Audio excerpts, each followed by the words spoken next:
ವಾಕ್ಯದ ಅರ್ಥವು ಹೇರಳವಾಗಿ ಕೊಡುವವನಾಗಿದ್ದಾನೆ ಎಂದು ಬರೆಯಲ್ಪಟ್ಟಿದೆ. இல்லையா?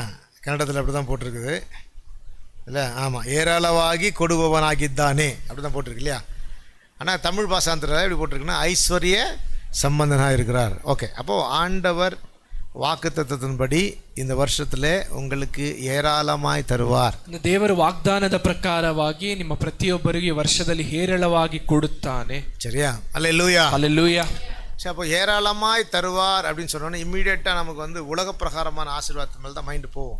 ಹೇರಳವಾಗಿ ದೇವರು ಕೊಡುವವನಾಗಿದ್ದಾನೆ ಎಂದು ಹೇಳಿದ ತಕ್ಷಣ ನಮ್ಮ ಮನಸ್ಸು ಲೋಕದ ಆಶೀರ್ವಾದದ ಮೇಲೆ ಹೋಗುತ್ತದೆ. ஆனால் அது நான் இல்லைன்னு சொல்ல மாட்டேன், ಅದು ಇಲ್ಲ ಎಂದು ಹೇಳುತ್ತಿಲ್ಲ. ஏன்னா உலகத்திலே அதிகமான ஆசீர்வாதத்தை பெற்ற மகா பெரிய ராஜாவாக இருந்தார்னா சாலமன். ಯಾಕಂದ್ರೆ ಲೋಕದಲ್ಲಿ ಅತಿ ಒಂದು ಹೆಚ್ಚು ಐಶ್ವರ್ಯವನ್ನ ಪಡೆದ ಒಂದು ರಾಜನ ಅರಸನ ಯಾರೆಂದರೆ ಸಾಲಮೋನನು.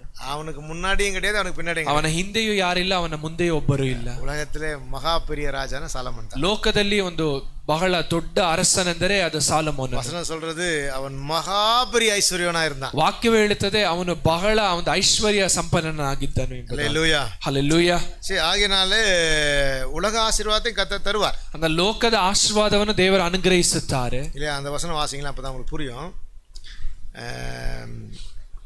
2 Chronicles chapter 9, 2 ಪೂರ್ವಕಾಲ ವೃತ್ತಾಂತ 9ನೇ ಅಧ್ಯಾಯ, இல்ல chapter 1 verse 12. ಮೊದಲನೇ ಅಧ್ಯಾಯದ 12ನೇ ವಚನ.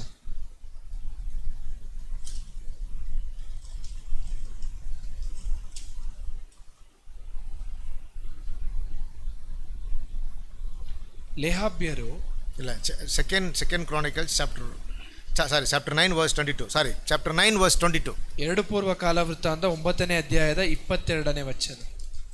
அதான் கரெக்ட். ಭೂಮಿயின் ಸಕಲ ರಾಜ ಪ್ರಕಾರ ಅರಸನಾದ ಸಾಲಮೋನನು ಐಶ್ವರ್ಯದಲ್ಲಿಯೂ ಜ್ಞಾನದಲ್ಲಿಯೂ ಭೂಲೋಕದ ಎಲ್ಲಾ ಅರಸರಿಗಿಂತ ಮಿಗಿಲಾಗಿದ್ದನು. கரெக்டா? எல்லா ராஜாக்களை காட்டிலும் பெரிய ஆசீர்வாதம். ஈசாக்கை குறித்து பார்க்கும்போது சொல்றாரு, ஜெனிசியஸ் chapter 26 verse 13. ಈಸಾಕನ ಕುರಿತಾಗಿ ನೋಡುವಾಗ ಆದಿಕಾಂಡ ಪುಸ್ತಕ 26ನೇ ಅಧ್ಯಾಯದ 13ನೇ ವಚನ. அவன் ஐஸ்வர்யவனாகி வர வர விருத்தியடைந்து மகா பெரியவனானான். ಅವನು ಐಶ್ವರ್ಯವು ದಿನೇ ದಿನೇ ಹೆಚ್ಚಿದ್ದರಿಂದ ಬಹುಧನವಂತನಾದನು. டெய்லி என்ன வந்துச்சு அவருக்கு? கன்னடத்தில் வரமணிப்பட்டிருக்கு, தமிழில் வரமணிப்பட்டிருக்கு. தமிழில் என்ன போட்டிருக்குன்னா, அவன் ஐஸ்வர்யனாகி வர வர பெருசானான்னு. ஆனால் கன்னடத்தில் என்ன போட்டிருக்குன்னு, அவனுக்கு டெய்லி ஐஸ்வர்யம் வந்துச்சான் இல்லையா? ಅಂದ ತಮಿಳ್ ಭಾಷಾಂತ ವಾಕ್ಯ ಹೇಳುತ್ತದೆ ಅವನು ಐಶ್ವರ್ಯವಂತನಾಗಿ ದಿನೇ ದಿನೇ ಹೆಚ್ಚಳ ಹೊಂದಿದನು ಅಂತ. ಆದ್ರೆ ಕನ್ನಡದಲ್ಲಿ ವಾಕ್ಯ ಹೇಳುತ್ತದೆ ಅವನ ಐಶ್ವರ್ಯವು ದಿನೇ ದಿನೇ ಹೆಚ್ಚಿತ್ತು. இது யாரு? ಇದು ಯಾರು? ಈಸಾಕನು. அப்போ ஆண்டவர் உலக ரீதியாக ಜನங்களை ஆசீர்வதிக்கிறார். ದೇವರು ಲೌಕಿಕವಾಗಿಯೂ ಕೂಡ ತನ್ನ ಜನರನ್ನು ಆಶೀರ್ವದಿಸುತ್ತಾರೆ. ஆனா இந்த புதிய ஏற்பாடுல நம்ம வந்த உடனே, ಆದ್ರೆ ಹೊಸ ಒಡಂಬಡಿಕೆಯಲ್ಲಿ ನಾವು ಬರುವಾಗ ஆண்டவர் வந்து இந்த உலகத்தினுடைய காரியத்தை மாத்திட்டார். ದೇವರು ಈ ಲೋಕದ ವಿಷಯಗಳನ್ನು ಬದಲಾಯಿಸಿದರು. ಅದು என்னன்னா, ಅದೇನೆಂದರೆ ಶರೀರ ಪ್ರಕಾರ ಆವಿ ಪ್ರಕಾರ ಮಾத்திட்டார். ಶಾರೀರಿಕವು ಲೌಕಿಕ ಆತ್ಮಿಕವು. ಆದಾಮನಿಂದ ಬಂದದ್ದು ಯೇಸು ಕ್ರಿಸ್ತೋಡು ಕೂಡ ಮುಡಿஞ்சிருச்சு. ಆದಾಮನಿಂದ ಆರಂಭವಾದದ್ದು ಯೇಸು ಕ್ರಿಸ್ತನೊಂದಿಗೆ ಮುಗಿಯಿತು. ಯೇಸು ಕ್ರಿಸ್ತ ஒரு புதிய உலகத்தை நமக்கு தரார். ಯೇಸು ಸ್ವಾಮಿ ಒಂದು ಹೊಸ ಲೋಕವನ್ನು ನಮಗೆ ಕೊಡುತ್ತಾರೆ. ಅದು ಆವಿಕುರಿಯ ಉಲகம். ಅದೇ ಆತ್ಮಿಕ ಲೋಕವು. அதான் ஆனா பைபிள் சொல்லுது, ಭೂಮಿಯಲ್ಲಿ பிறந்தவன் ஆதாம், வானத்திலிருந்து வந்தவர் ஆண்டவராகிய இயேசு கிறிஸ்து. அந்த ವಾಕ್ಯ ಹೇಳುತ್ತದೆ ಭೂಮಿಯಲ್ಲಿ ಹುಟ್ಟಿದವನು ಆದಾಮನು, ಆದರೆ ಪರಲೋಕದಿಂದ ಇಳಿದು ಬಂದ ಆತನು ನಮ್ಮ ಕರ್ತನಾದ ಯೇಸು ಕ್ರಿಸ್ತ. ஆண்டவராகிய இயேசு கிறிஸ்து ஒரு காரியம் சொல்றார். ಈಗ ಕರ್ತನಾದ ಯೇಸು ಕ್ರಿಸ್ತನ ಒಂದು ಕಾರ್ಯವನ್ನು ಹೇಳುತ್ತಾರೆ. ಭೂಮಿக்குரிய ಆಶೀರ್ವಾದ ಉண்மை. ಭೂಮಿಗೆ ಒಂದು ಭೂಮಿಯ ಹುರಿತಾದಂತ ಒಂದು ಆಶೀರ್ವಾದವು ನಿಜ. ಆனா ಅದು ಅಳಿದು ಹೋಗುವ ಆಶೀರ್ವಾದ. ಆದರೆ ಅದು ಅಳಿದು ಹೋಗುವಂತ ಆಶೀರ್ವಾದ. ಆனா ನಿರಂತರமான ஒரு ஆசீர்வாதம். ಆದರೆ ನಿರಂತರವಾದ ಒಂದು ಆಶೀರ್ವಾದ ಏನೆಂದರೆ ಅದು ಆವಿಕುರಿಯ ಆಶೀರ್ವಾದ. ಅದು ಆತ್ಮಿಕವಾದ ಆಶೀರ್ವಾದವು. Hallelujah, hallelujah. ஆகையினால தான் இப்படி சொல்றாரு. ಅಂದರೆ ಈ ರೀತಿಯಾಗಿ ಹೇಳುತ್ತಾರೆ. உங்களுக்கு புரிய வாசிங்க. மத்தேயு 6ஆம் அதிகாரம் 33ஆம் வசனம். ಮತ್ತಾಯನ ಸುವಾರ್ತೆ 6ನೇ ಅಧ್ಯಾಯದ 33ನೇ ವಚನ. ನೀವು ಮೊದಲು ದೇವರ ರಾಜ್ಯಕ್ಕಾಗಿಯೂ ನೀತಿಗಾಗಿಯೂ ತವಕ ಪಡಿರಿ, ಆಗ ಇವುಗಳ ಕೂಡ ಅವೆಲ್ಲವೂ ನಿಮಗೆ ದೊರಕುವವು. முதலாவது தேவனுடைய ராஜ்யத்தை அவருடைய நீதியை தேடுங்கள், அப்பொழுது இவையெல்லாம் உங்களுக்கு கூட கொடுக்கப்படும். ஹல்லேலூயா, ஹல்லேலூயா. சரி, இந்த வசனத்தின்படி பார்த்தோம்னா ಈ ವಾಕ್ಯದ ಪ್ರಕಾರವಾಗಿ ನಾವು ನೋಡುವಾಗ ಮೊದಲನೆಯದಾಗಿ what is the first? The first is the kingdom of God. அந்த ಮೊದಲು ಏನು ಅಂದ್ರೆ ಮೊದಲು ನಾವು ಹುಡುಕಬೇಕಾದದ್ದು ಏನಂದ್ರೆ ದೇವರ ರಾಜ್ಯವು. அப்படினா தேட வேண்டிய ஐஸ்வரியமும், ನಾವು ಹುಡುಕಬೇಕಾದ ಐಶ್ವರ್ಯವು, ஆண்டவர் நமக்கு தருகிற ஐஸ்வர்யமும், ದೇವರು ನಮಗೆ ಕೊಡುವಂತ ಐಶ್ವರ್ಯವು. இல்லையா? இப்போ ஆண்டவர் நமக்கு என்ன சொன்னாரு? ದೇವರು ನಮಗೆ ಏನು ಹೇಳಿದ್ದಾರೆ? ஆண்டவருடைய ರಾಜ್ಯத்தை தேடு, ದೇವರ ರಾಜ್ಯವನ್ನು ಹುಡುಕಿರಿ, அவருடைய நீதியை தேடு, ಅದರ ನೀತಿಯನ್ನು ಹುಡುಕಿರಿ, அப்போ ಇದು உனக்கு கூட தருவேன், ಆಗ ಅವುಗಳ ಸಂಗಡ ಇವನ್ನ ಸೇರಿಸಿ ಕೊಡುತ್ತೇನೆ ಎಂದು ವಾಕ್ಯ ಹೇಳಿ. ಫಸ್ಟ್ ಎದುதான் அந்த ಮೊದಲು ಏನು? ದೇವರ ರಾಜ್ಯமும், ದೇವರ ರಾಜ್ಯವು, அவருடைய நீதியும், ಆತನ ನೀತಿಯು, ಅದ ಆವಿಕುರಿಯ ಐಶ್ವರ್ಯ, ಅದೇ ಆತ್ಮೀಕ ಐಶ್ವರ್ಯ, ಅದ ಫಸ್ಟ್, ಅದೇ ಮೊದಲು. அப்படின்னா இந்த உலகத்துல நாம எதை இழந்திருந்தோம், ನಾವು ಲೋಕದಲ್ಲಿ ಯಾವುದನ್ನ ನಾವು ಕಳೆದುಕೊಂಡಿದ್ದೇವೋ, எதை இழந்துட்டு ஆவிக்குரிய காரியத்தை ನಾವು ಆತ್ಮಿಕ ವಿಷಯಗಳನ್ನ ಕಳೆದುಕೊಂಡಿದ್ದೇವೆ. இப்போ நமக்கு சம்பாதிக்க முடியும், ಈಗ ನಮಗೆ ನಮ್ಮಿಂದ ಸಂಪಾದಿಸೋದಕ್ಕೆ ಸಾಧ್ಯ இல்லையா? நிறைய பணம் சேர்க்க முடியும், ಹೆಚ್ಚಾಗಿ ಹಣವನ್ನು ಸಂಗ್ರಹಿಸೋದಕ್ಕೆ ಸಾಧ್ಯ. நான் இன்னைக்கு சர்ச்சுக்கு வரும்பொழுது ஒரு இதில் ஓலாவில் வந்தேன், ஊபரில் வந்தேன். அப்போது அந்த பையன் கூட பேசிட்டு வந்தேன். ಬೋಧಕರಿ ದಿವಸ ಆಲಯಕ್ಕೆ ಬರುವಾಗ ಒಂದು ಓಲಾ ಊಬರ್ ಅಲ್ಲಿ ಬರುವಾಗ ಆ ಒಂದು ಡ್ರೈವರ್ ಬಳಿಯಲ್ಲಿ, ಚಾಲಕನ ಬಳಿಯಲ್ಲಿ ಮಾತನಾಡಿ, அப்போ நான் கேட்டேன், ஒரு மாசத்துக்கு நீங்க எவ்வளவு சம்பாதிப்பீங்கன்னு கேட்டேன். ಕೇಳಿದ್ರು ಒಂದು ತಿಂಗಳಿಗೆ ನೀವು ಎಷ್ಟು ಸಂಪಾದಿಸುತ್ತೀರಾ ಅಂತ. சொன்னா எல்லாம் போக ஒரு 60,000 சொன்னாங்க. 60,000 ஆமா, 50,000 ಮೇಲೆ சொன்னான். ಆ ವ್ಯಕ್ತಿ ಹೇಳಿದ್ರು, ಎಲ್ಲವನ್ನ ಖರ್ಚೆಲ್ಲ ಕಳೆದು ಒಂದು 50-60 ಸಾವಿರ ನಾನು ಸಂಪಾದಿಸುತ್ತೇನೆ ಅಂತ. ಆಶ್ಚರ್ಯವಾಯಿತು. ಸೂಪರ್. ಓಲಾ ಊರು ಓட்டுறவங்க அப்ப பெரிய பணக்காரர். அந்த ಓಲಾ ಊಬರ್ ಓಡಿಸುವವರು ಬಹಳ ಧನವಂತರು. ನಾನು சொன்னேன், மாசம் ಅಟ್ಲೀಸ್ಟ್ ஒரு 10,000 சம்பாதிப்பியான்னு கேட்டேன்.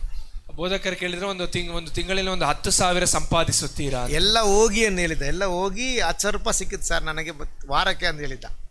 ವಾರಕ್ಕೆ 10,000 கிடைக்குது சொன்னார். ಅವ್ರು ಹೇಳಿದ್ರು, ವಾರದಲ್ಲಿ ಖರ್ಚೆಲ್ಲ ಹೋಗಿ ಒಂದು 10,000 ರೂಪಾಯಿ ನನಗೆ ಆದಾಯ. ಅವರಿಗೆ ಓನ್ ವೆಹಿಕಲ್ ಕೂಡ ಇಲ್ಲ, ಅದು ಅವರ ಸ್ವಂತ ವಾಹನ ಅಲ್ಲ, ಅದು ಅವರಿಗೆ ವಾಡಗೆ ವೆಹಿಕಲ್ தான். ಅದು ಅವರು ಬಾಡಿಗೆಗೆ ಓಡಿಸುವಂತ ಒಂದು ವಾಹನ. அப்ப ஆச்சரியமாயிருச்சு. ಅದನ್ನ ಕೇಳುವಾಗ ಆಶ್ಚರ್ಯವಾಯಿತು. ಇನ್ನು ಕಲ್ಯಾಣ ಆಗಲ್ಲ, ಆனா ಮಾಸ 50,000 ಸಂಪಾದಿக்கிறார். ಇನ್ನು ಮದುವೆ ಆಗಿಲ್ಲ, ಆದ್ರೆ ಒಂದು ತಿಂಗಳಿಗೆ ಒಂದು 50,000 ರೂಪಾಯಿ ಅವರು ದುಡಿಯುತ್ತಿದ್ದಾರೆ. ஆனா எதை சம்பாதிக்க முடியாது, ಆದ್ರೆ ಅವರಿಂದ ಏನನ್ನ நம்ம எது சம்பாதிக்க முடியாது, ಆದ್ರೆ ನಾವು ಏನನ್ನ ಸಂಪಾದಿಸದೇ ಇರುವುದಕ್ಕೆ ಆಗುವುದಿಲ್ಲ. ಸಮಾಧಾನ, ನೆಮ್ಮದಿ, ಆಶೀರ್ವಾದ, ಮಗಿಳ್ಚಿ, ಸಮಾಧಾನ, ನೆಮ್ಮದಿ, ಆಶೀರ್ವಾದ, ಹರ್ಷವು, ಪರಲೋಕ ರಾಜ್ಯ, ಪರಲೋಕ ರಾಜ್ಯ, ಐಶ್ವರ್ಯ, ಇದೇ ಐಶ್ವರ್ಯವು. Hallelujah, hallelujah.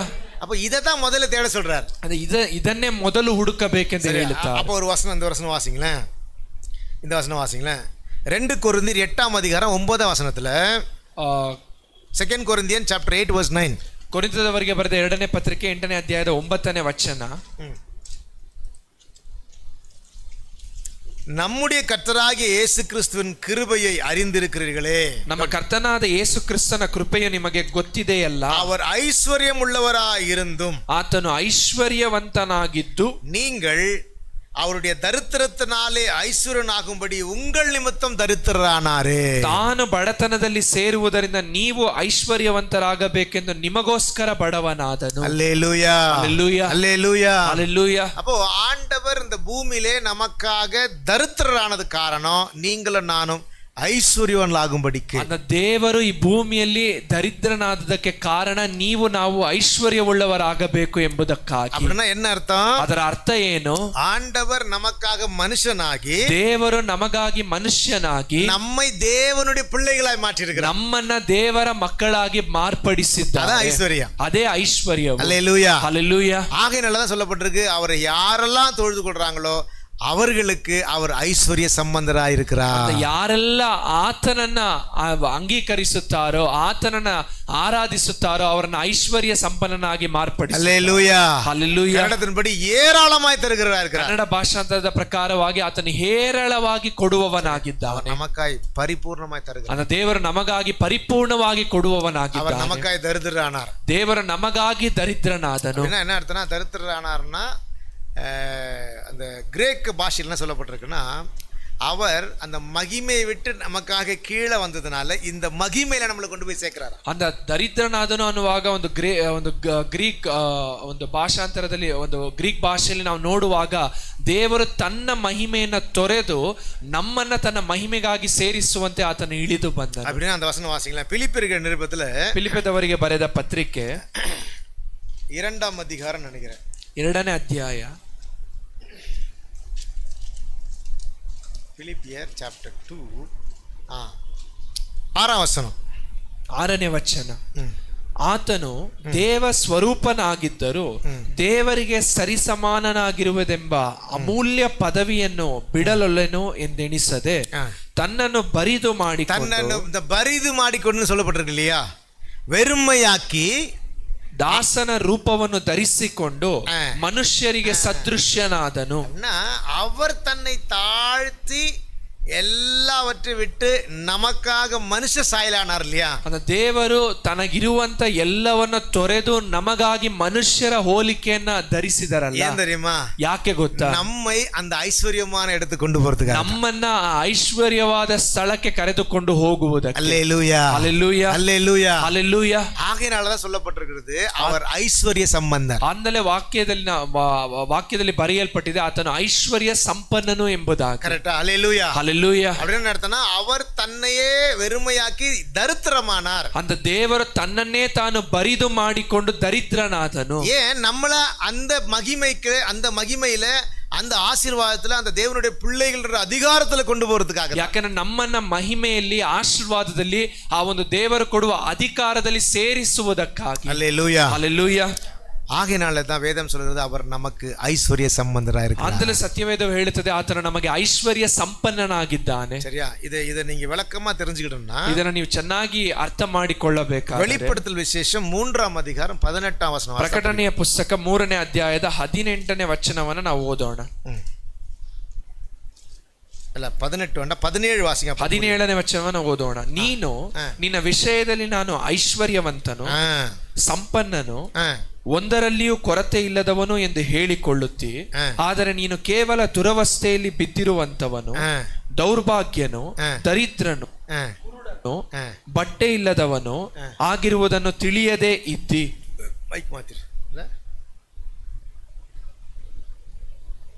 சரி, ஓகே. இங்க என்ன சொல்லப்பட்டிருக்குன்னா 17ஆம் வசனத்துல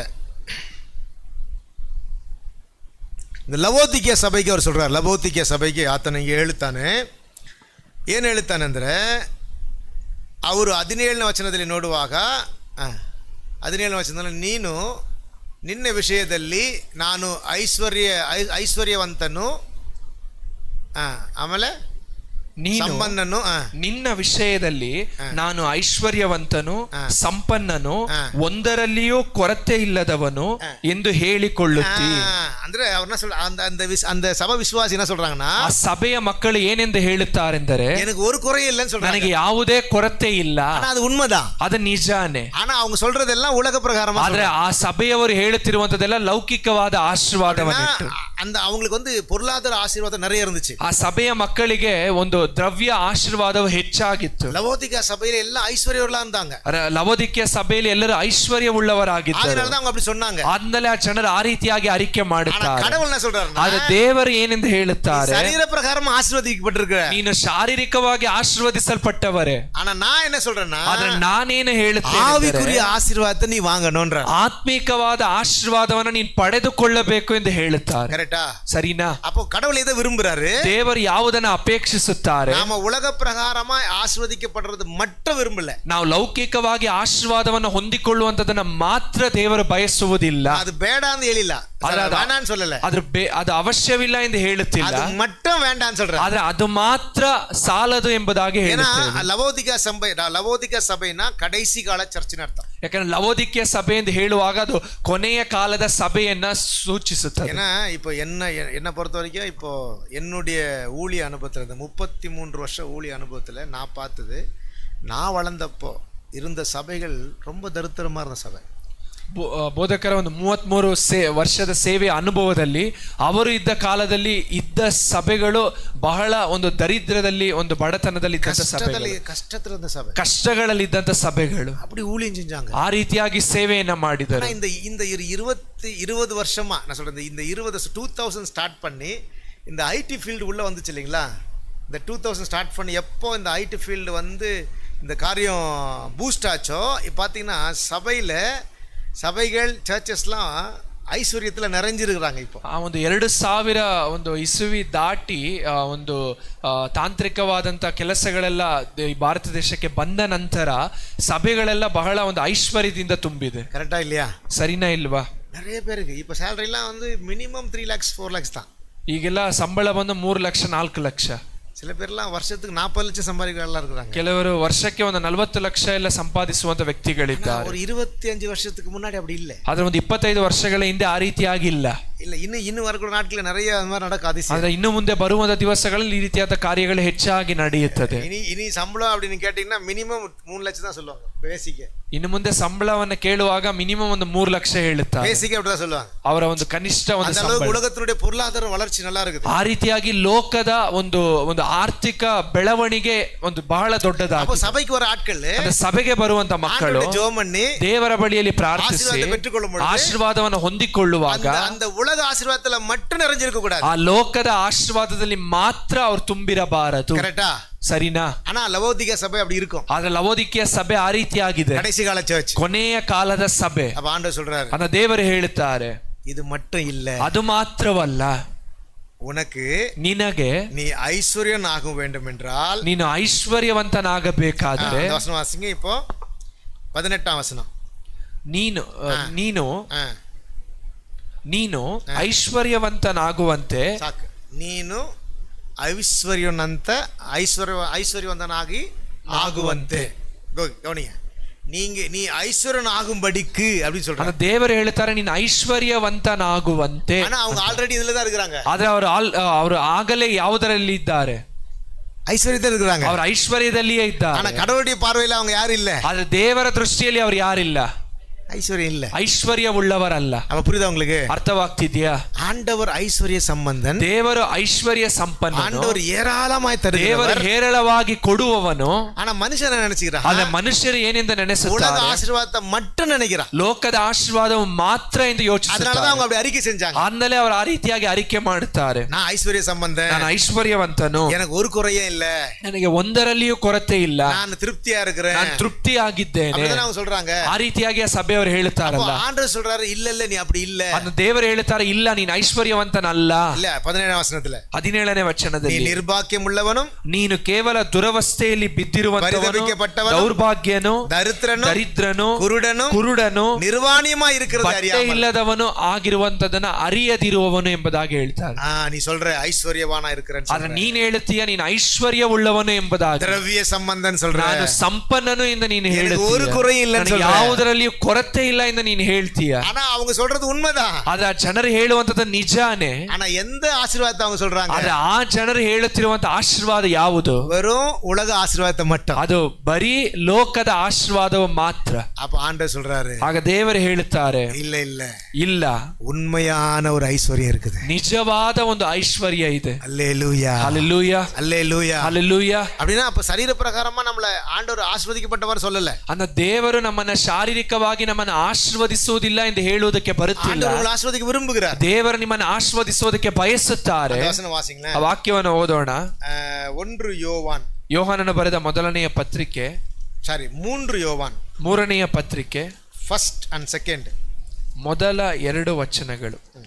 ಸಭೆಯ ಹಿರಿಯನು ತಾನು ಸತ್ಯವಾಗಿ ಪ್ರೀತಿಸುವ ಪ್ರಿಯ ಗಾಯನಿಗೆ ಬರೆಯುವುದೇನೆಂದರೆ, ಪ್ರಿಯನೇ ನೀನು ಆತ್ಮ ವಿಷಯದಲ್ಲಿ ಅಭಿವೃದ್ಧಿ ಹೊಂದಿರುವ ಪ್ರಕಾರ, உன் ஆத்ம அப்படின்னா பிரியமானவனே, உன் ஆத்துமா வாழ்கிறது போல ಎಲ್ಲಾ ವಿಷಯಗಳಲ್ಲಿ வாழ்ந்து ಅಭಿವೃದ್ಧಿ ಹೊಂದಿ ಸುಖವಾಗಿರಬೇಕೆಂದು ಪ್ರಾರ್ಥಿಸುತ್ತೇನೆ. Amen, hallelujah, hallelujah. அப்போ இந்த சரீரம் மட்டும் சுகமா வாழ்ந்தா போதாது. ನಮ್ಮ ಶರೀರದಲ್ಲಿ ಮಾತ್ರ ನಾವು ಸುಕ್ಷೇಮವಾಗಿ ಜೀವಿಸುವುದರಿಂದ ಅದು ಸಾಕಾಗುವುದಿಲ್ಲ. வாழ்வதுதான் முக்கியம். ಆದ್ರೆ ನಿಮ್ಮ ಆತ್ಮವು ಸುಕ್ಷೇಮವಾಗಿರಬೇಕು. உன் ஆத்மா வாழ்கிறது போல ನೀ ಎಲ್ಲವற்றிலும் வாழ்ந்து ಸುಗಮಾಯಿರು. ಆತ್ಮವು ಅಭಿವೃದ್ಧಿ ಹೊಂದಿರುವ ಪ್ರಕಾರ ನೀನು ಎಲ್ಲದರಲ್ಲಿಯೂ ಅಭಿವೃದ್ಧಿಯನ್ನು ಹೊಂದಿ ಸುಕ್ಷೇಮವಾಗಿ. ಆತ್ಮ வாழ்கிறது என்ன ಅರ್ಥ? அந்த ಆತ್ಮದಲ್ಲಿ ಉಂಟಾಗುವ ಅಭಿವೃದ್ಧಿ ಏನು? ನೆಕ್ಸ್ಟ್ ವರ್ಸ್, ಮುಂದಿನ ವಚನ. ಸಹೋದರರು ಆಗಾಗ್ಗೆ ನನ್ನ ಬಳಿಗೆ ಬಂದು ನಿನ್ನಲ್ಲಿರುವ ಸತ್ಯವನ್ನು ಕುರಿತು ತಿಳಿಸಿ ನೀನು ಸತ್ಯವಂತನಾಗಿ ನಡೆಯುವವನು ಎಂದು ಹೇಳುವಾಗ ನಾನು ಬಹಳ ಸಂತೋಷ ಪಡುತ್ತೇನೆ. ಆತ್ಮ வாழ்றதுன்னு என்ன அர்த்தம் தெரியுமா? ನಮ್ಮ ಆತ್ಮದಲ್ಲಿ ಅಭಿವೃದ್ಧಿ ಅನ್ನುವಂಥದ್ದು ಏನು ಗೊತ್ತಾ?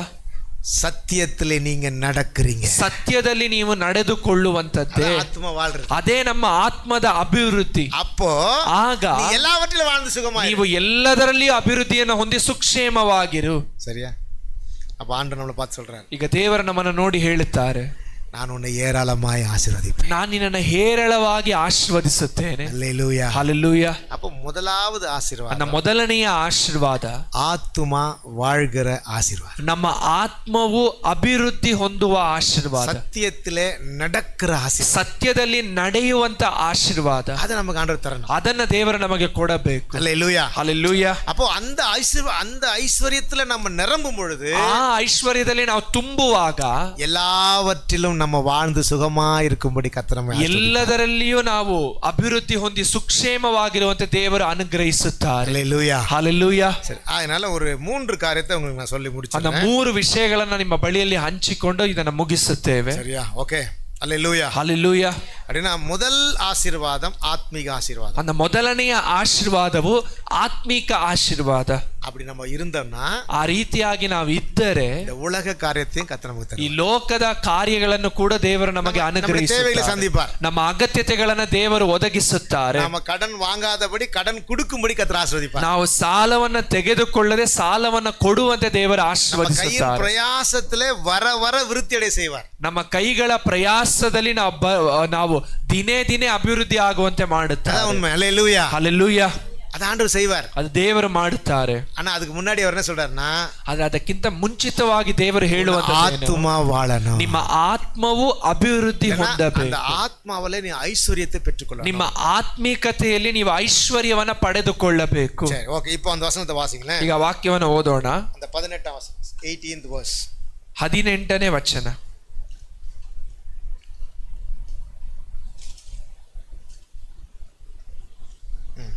மைக் அவட்ட குத்துலாம் நீ ஒரு mic. Can you take this mic man? ಅದಕ್ಕೆ ನಾನು ವಾಸಿக்கிறேன். ನೀನು ಐಶ್ವರ್ಯವಂತನಾಗುವಂತೆ ಬೆಂಕಿಯಲ್ಲಿ ಪುಟ ಹಾಕಿದ ಚಿನ್ನವನ್ನು ಲಜ್ಜಾಸ್ಪದವಾದ ನಿನ್ನ ಬೆತ್ತಲೆತನ ಕಾಣಿಸದಂತೆ.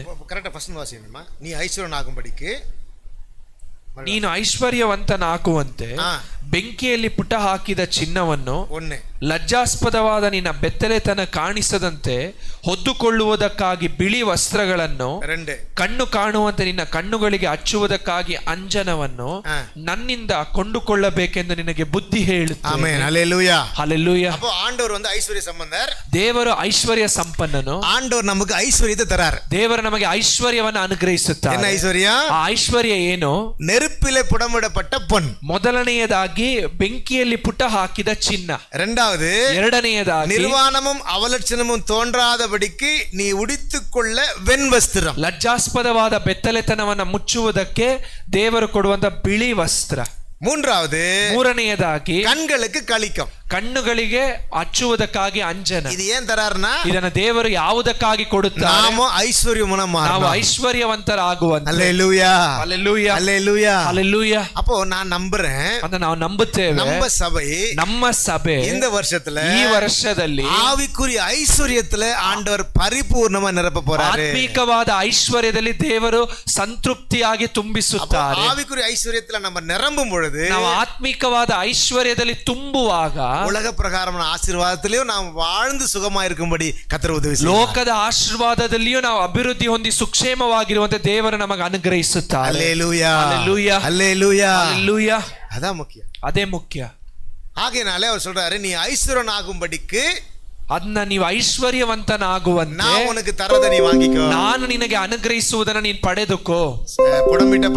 புடமிடப்பட்ட பொன், ಮೊದಲನೇದಾಗಿ ಬೆಂಕಿಯಲ್ಲಿ ಪುಟ್ಟ ಹಾಕಿದ ಚಿನ್ನ, அப்புறம் வெண் வஸ்திரம், ಬಿಳಿ ವಸ್ತ್ರ, கண்ணுக்கு களிக்கும், ಕಣ್ಣುಗಳಿಗೆ ಅಂಜನ. சரியா? இதான் ஐஸ்வர்யன் ஆகும்படி தேவன் நமக்கு தருகிற ஐஸ்வர்யம். ಇದೇ ನಾವು ಐಶ್ವರ್ಯವಂತರಾಗುವುದಕ್ಕೆ ಆಗಿ ದೇವರು ನಮಗೆ ಕೊಡುವಂತ ಐಶ್ವರ್ಯ. அப்படிதான் போடப்பட்டிருக்கு. ಅದೇ ರೀತಿಯಾಗಿ ಬರೆಯಲ್ಪಟ್ಟಿದೆಯಲ್ಲ. புரியுதா உங்களுக்கு? ಅಸಲ ನೀ சொல்ற ಐಶ್ವರ್ಯವಾನ್, ಆனா ನೀ ಉண்மையிலே ಐಶ್ವರ್ಯವಾನ್. ದೇವರು ಹೇಳ್ತಾರೆ, ನಿನ್ನನ್ನು ಐಶ್ವರ್ಯವಂತನು ಎಂದು ಕರೆದುಕೊಳ್ಳುತ್ತೀಯ, ಆದ್ರೆ ನೀನು ನಿಜವಾಗಿ ಐಶ್ವರ್ಯವಂತನಾಗುವಂತೆ ಐಶ್ವರ್ಯವಂತನಾಗುವಂತೆ ಸಂಬಂಧರಾಗಿಯ ದೈವಂ, ಐಶ್ವರ್ಯದಲ್ಲಿ ಸಂಪನ್ನನಾಗಿರುವಂತ ದೇವರು ಐಶ್ವರ್ಯಂ ತರೇನ್ சொல்றார். ನಿನಗೆ ಐಶ್ವರ್ಯವನ್ನು ಕೊಡುತ್ತೇನೆ ಎಂದು ಹೇಳ್ತಾರೆ. நம்ம தியானிக்க போறோம். ಅದನ್ನೇ ನಾವು ಧ್ಯಾನಿಸುತ್ತೇವೆ. அதை தியானிச்சு முடிச்ச உடனே, ಇದನ್ನ ಧ್ಯಾನಿಸಿ ಮುಗಿಸಿದ ನಂತರ ನಮಗೆ ಕಮ್ಯೂನಿಯನ್ ಸರ್ವಿಸ್ இருக்கு. ನಮಗೆ ಕರ್ತನ ಮೇಜ್ ಇದೆ. சரியா? ஆனால் இந்த வருஷத்துலேருந்து ஒரு காரியம் நான் கடைபிடிக்கணும்னு ஆசைப்பட்டேன். ಈ ವರ್ಷದಿಂದ ಒಂದು ವಿಷಯವನ್ನ ಹಿಡಿದುಕೊಳ್ಳಬೇಕು. ವರ್ಷத்துல ரெண்டு முறை செய்யலாம். ವರ್ಷದಲ್ಲಿ 2 ಬಾರಿ ಮಾಡಬೇಕು. அப்படின்னா ஈஸ்டர் டைம்ல, ಈಸ್ಟರ್ ಸಮಯದಲ್ಲಿ, அப்புறம் இந்த நியூ இயர் சர்வீஸ்ல, ನ್ಯೂ ಇಯರ್ ಸಮಯದಲ್ಲಿ. அப்படின்னா நான் உங்களுக்கு சொல்லுவேன், ನಿಮಗೆ ಹೇಳುವಾಗ ஒருத்தர் காலை ஒருத்தர் கழுவணும். ಒಬ್ಬರ ಕಾಲಗಳನ್ನ ಒಬ್ಬರು ತೊಳೆಯಬೇಕು. ஏன்னா ஏசாமி அப்படி பண்ணாரு. ಯಾಕಂದ್ರೆ ಯೇಸು ಸ್ವಾಮಿ ಆ ರೀತಿಯಾಗಿ ಮಾಡಿದರು. அப்போ ஏசாமி சொன்னாரு, ಹಾಗೆ ಯೇಸು ಸ್ವಾಮಿ ಹೇಳಿದರು, ஆண்டவரும் கர்த்தருமா இருக்கிற நானே அதை செய்ததுண்டானால், ಕರ್ತನು ರಕ್ಷಕನಾದ ನಾನೇ ಅದನ್ನ ಮಾಡಿರುವುದಾಗಿ நீங்களும் ஒருவருக்கு அப்படி செய்யுங்க. ನೀವು ಒಬ್ಬರಿಗೊಬ್ಬರು ಅದನ್ನ ಮಾಡಿರಿ. தாழ்மைக்கு அடையாளம். ಇದು ಒಂದು ತಾಳ್ಮೆಯನ್ನ ಸೂಚಿಸುತ್ತದೆ. கவனிங்க, உங்க அக்கா தங்கச்சி அண்ணன் தம்பியை கூட்டு போக கூடாது. ನೀವು ನಿಮ್ಮ ಅಕ್ಕ ತಂಗಿಯನ್ನ ಅಣ್ಣ ತಮ್ಮಂದಿರನ್ನ ಕರೆದುಕೊಂಡು ಹೋಗಬಾರದು. சரியா? பாஸ்டர் அம்மா சொன்னாங்க, அதுக்கு நீங்க பேர் சொல்லிருங்கன்னு சொன்னாங்க.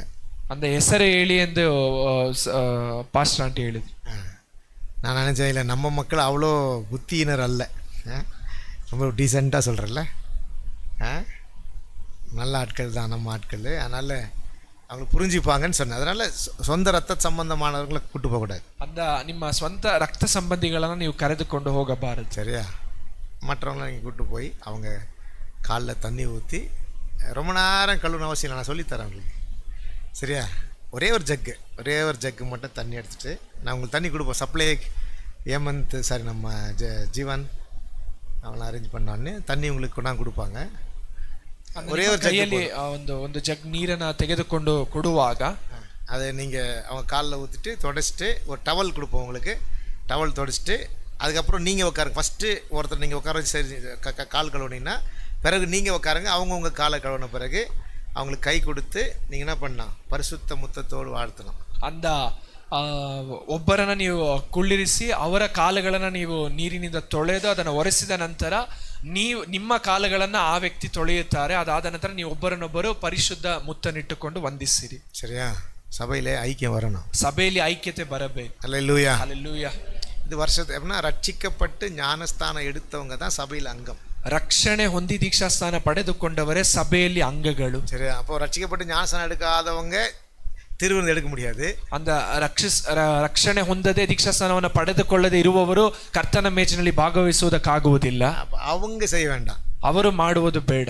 இல்லையா? ஏன்னா அவங்க திருவிருந்தில் கலந்து கொள்ள முடியாது. ಕಾರಣ ಅವರು ಕರ್ತನ ಮೇಜಿನಲ್ಲಿ ಭಾಗವಹಿಸದೆ எடுக்காத வரைக்கும் சபைக்குள்ள அப்படின்னா சர்ச்சுக்குள்ள வரலாம், இங்க வந்து உட்காரலாம்.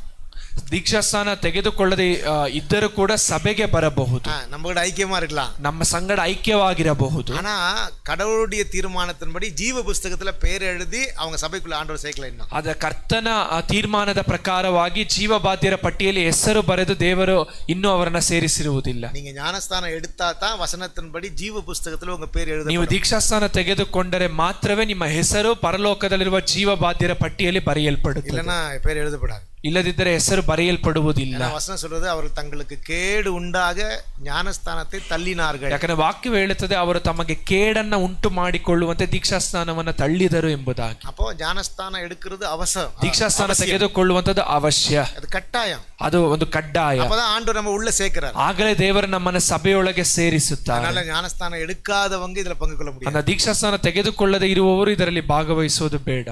சரியா? ஓகே, சரி. கர்த்தருங்களை ஆசீர்வதிப்பாராக. ದೇವರನ್ನು ಆಶೀರ್ವದಿಸಲಿ. அப்போ ஐஸ்வர்யம்னா என்ன? அந்த ஐஸ்வர்ಯವು ಅನ್ನುವಂತದ್ದು ಅಂದರೆ ಏನು? நெருப்பிலே புடமிடப்பட்ட பொன், ಬೆಂಕಿಯಲ್ಲಿ ಪುಟ ಹಾಕಿದ ಚಿನ್ನವು, வெண்வஸ்திரம், ಬಿಳಿ ವಸ್ತ್ರ, கண்களுக்கு களிக்கும். ಕಣ್ಣುಗಳಿಗೆ ಅಂಜನ. ಇದನ್ನ ಅವನು ತರேன், ಇದನ್ನ ನಾನು ನಿಮಗೆ ಕೊಡುತ್ತೇನೆ, வாங்கிக்கோன்னு சொல்றான். ಇದನ್ನ ನೀನು ತೆಗೆದುಕೋ ಎಂದು ದೇವರು ಹೇಳ್ತಾರೆ. நம்ம சபைக்கு ஆண்டவர் தருவார். ನಾವು ನಂಬುತ್ತೇವೆ, ದೇವರು ಇದನ್ನ ನಮ್ಮ ಸಭೆಗೆ ಕೊಡುತ್ತಾರೆ. நம்ம சபை ஆண்டவருடைய பார்வையிலே ஆவிக்குரிய ஐஸ்வர்யத்தினால ஏராளமாய் நிரம்பும்படி ನಮ್ಮ ಸಭೆಯು ದೇವರ ದೃಷ್ಟಿಯಲ್ಲಿ ಆತ್ಮಿಕ ಐಶ್ವರ್ಯದಲ್ಲಿ ಹೇರಳವಾಗಿ ತುಂಬುವಂತೆ ದೇವರು ಮಾಡುತ್ತಾರೆ. அல்லேலூயா, அல்லேலூயா, அல்லேலூயா, அல்லேலூயா. அப்போ நீங்க ஆவிக்குரிய வாழ்க்கையில நிறைந்து வாழும் பொழுது அப்போ ஆண்டவர் நம்மளை பார்த்து சொல்றாரு, என் மகனே, உன் ஆத்துமா வாழ்வது போல நீ எல்லாவற்றிலும் வாழ்ந்து ಸುಖಮಾಯಿರು. ನಾವು ಆತ್ಮಿಕ ವಿಷಯಗಳಲ್ಲಿ ಅಭಿವೃದ್ಧಿ ಹೊಂದುವಾಗ ಕರ್ತನ ವಾಕ್ಯ ಹೇಳುತ್ತದೆ, ನಿಮ್ಮ ಆತ್ಮವು ಅಭಿವೃದ್ಧಿ ಹೊಂದಿರುವ ಪ್ರಕಾರ ನೀವು ಎಲ್ಲದರಲ್ಲಿಯೂ ಅಭಿವೃದ್ಧಿ ಹೊಂದಿ ಸುಕ್ಷೇಮವಾಗಿ ಜೀವಿಸಿರಿ. Amen, hallelujah, hallelujah. அந்த மூன்று காரியத்தை நான் சொல்லி முடிச்சேன். ನಾವು ಮೂರು ವಿಷಯಗಳನ್ನು ಹೇಳಿ ಮುಗಿಸುತ್ತೇವೆ. முதலாவது காரியம், ಮೊದಲನೆಯ ವಿಷಯ புடமிடப்பட்ட பொன். ಬೆಂಕಿಯಲ್ಲಿ ಪುಟ ಹಾಕಿದ ಚಿನ್ನ. ಓಕೆವಾ? அப்படினா என்ன அர்த்தம்? ಇದರ ಅರ್ಥ ಏನು? இந்த பொன் அப்படினு சொல்லும் பொழுது, ಚಿನ್ನ ಎಂದು ಹೇಳುವಾಗ பரிசுத்தத்தையும் ಪರಿಶುದ್ಧವನ್ನ விசுவாசத்தையும் குறிக்கும், ನಂಬಿಕೆಯನ್ನ ಸೂಚಿಸುತ್ತದೆ. ஏன்னா பைபிள் என்ன சொல்லப்பட்டிருக்குன்னா, ಸತ್ಯವೇದದಲ್ಲಿ ಏನು ಬರೆಯಲ್ಪಟ್ಟಿದೆ ಎಂದರೆ, அந்த வசனம் நீங்க வாசிங்களேன். ಆ ವಾಕ್ಯವನ್ನು ಓದೋಣ. Malachi chapter 3 verse 3. ಮಲ್ಗಿಯ 3ಾம் அதிகாரம் 3ாம் ವಚನ. ಮಲಾಕಿಯ ಪುಸ್ತಕ 3ನೇ ಅಧ್ಯಾಯದ 3ನೇ ವಚನ. வாசிமா. நீங்க ரெண்டு பேர்ல யார் ஃபர்ஸ்ட் எடுக்கறாங்களோ வாசி. ಬೆಳ್ಳಿಯನ್ನು ಶೋಧಿಸುವ ಅಕ್ಕಸಾಲಿಗನಂತೆ ಕುಳಿತು ಲೇವಿ ವಂಶದವರನ್ನು ಶೋಧಿಸಿ ಬೆಳ್ಳಿ ಬಂಗಾರಗಳನ್ನು ಎಂಬಂತೆ ಶುದ್ಧೀಕರಿಸುವನು.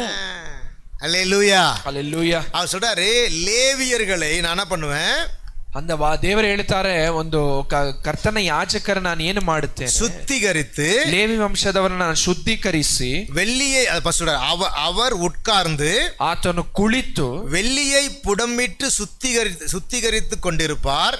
ಬೆಳ್ಳಿ ಬಂಗಾರವನ್ನ ಆತನು ಶೋಧಿಸುತ್ತಾ ಇರುತ್ತಾರೆ. அவர் லேவியின் புத்திரரை சுத்திகரித்து ಲೇವಿ ವಂಶದವರನ್ನು ಶೋಧಿಸಿ அவர்கள் கர்த்தருடையவர்களாய் இருக்கும்படிக்கும், ಅವರು ಸಧರ್ಮಿಗಳಾಗಿ ಯೆಹೋವನಿಗಾಗಿ ಇರುವಂತೆಯೂ, நீதியாய் காணிக்கைகளை செலுத்தும்படிக்கும், ನೀತಿಯಾಗಿ ಕಾಣಿಕೆಗಳನ್ನು ಅರ್ಪಿಸುವುದು, ಅವರನ್ನ பொன்னை போலவும் ಚಿನ್ನದ ಹಾಗೆಯೂ வெள்ளியை போலவும் ಬೆಳ್ಳಿಯ ಹಾಗೆಯೂ புடமிடுவார். ಆತನು ಪುಟಕ್ಕೆ ಹಾಕುವನು. ஏன் ஆண்டவர் வெள்ளியை போல பொன்னியை போல புடமிடுறாரு? ದೇವರು ಯಾಕೆ ಬೆಳ್ಳಿಯ ಹಾಗೆ ಬಂಗಾರದ ಹಾಗೆ ಪುಟಕ್ಕೆ ಹಾಕುತ್ತಾರೆ? எப்படி வெள்ளி பொன்னு புடமிடும் பொழுது அப்படின்னா நெருப்புல போட போட போட அப்படி கொஞ்சம் கொஞ்சமா பியூரா மாறுதோ, ಹೇಗೆ ಒಂದು ಬೆಳ್ಳಿ ಬಂಗಾರವು ಪುಟಕ್ಕೆ ಹಾಕುವಾಗ ಅದು ಪರಿಶುದ್ಧವಾಗಿ ಬದಲಾಗುತ್ತದೆ, அதுபோல ಅದೇ ರೀತಿಯಾಗಿ தேவ பிள்ளைகளை, ದೇವರ ಮಕ್ಕಳನ್ನ கர்த்தருடைய பிள்ளைகளா இருக்கும்படிக்கு, ಅವರ ದೇವರ ಮಕ್ಕಳಾಗಿರುವಂತೆ, நீதி உள்ள காணிக்கை செலுத்தும்படிக்கு, ನೀತಿಯುಳ್ಳ ಕಾಣಿಕೆಗಳನ್ನು ಅರ್ಪಿಸುವಂತೆ ஆண்டவர் சுத்தம் பண்ணுவார். ಅವರನ್ನ ದೇವರು ಶುದ್ಧಪಡಿಸುತ್ತಾರೆ. பரிசுத்தம்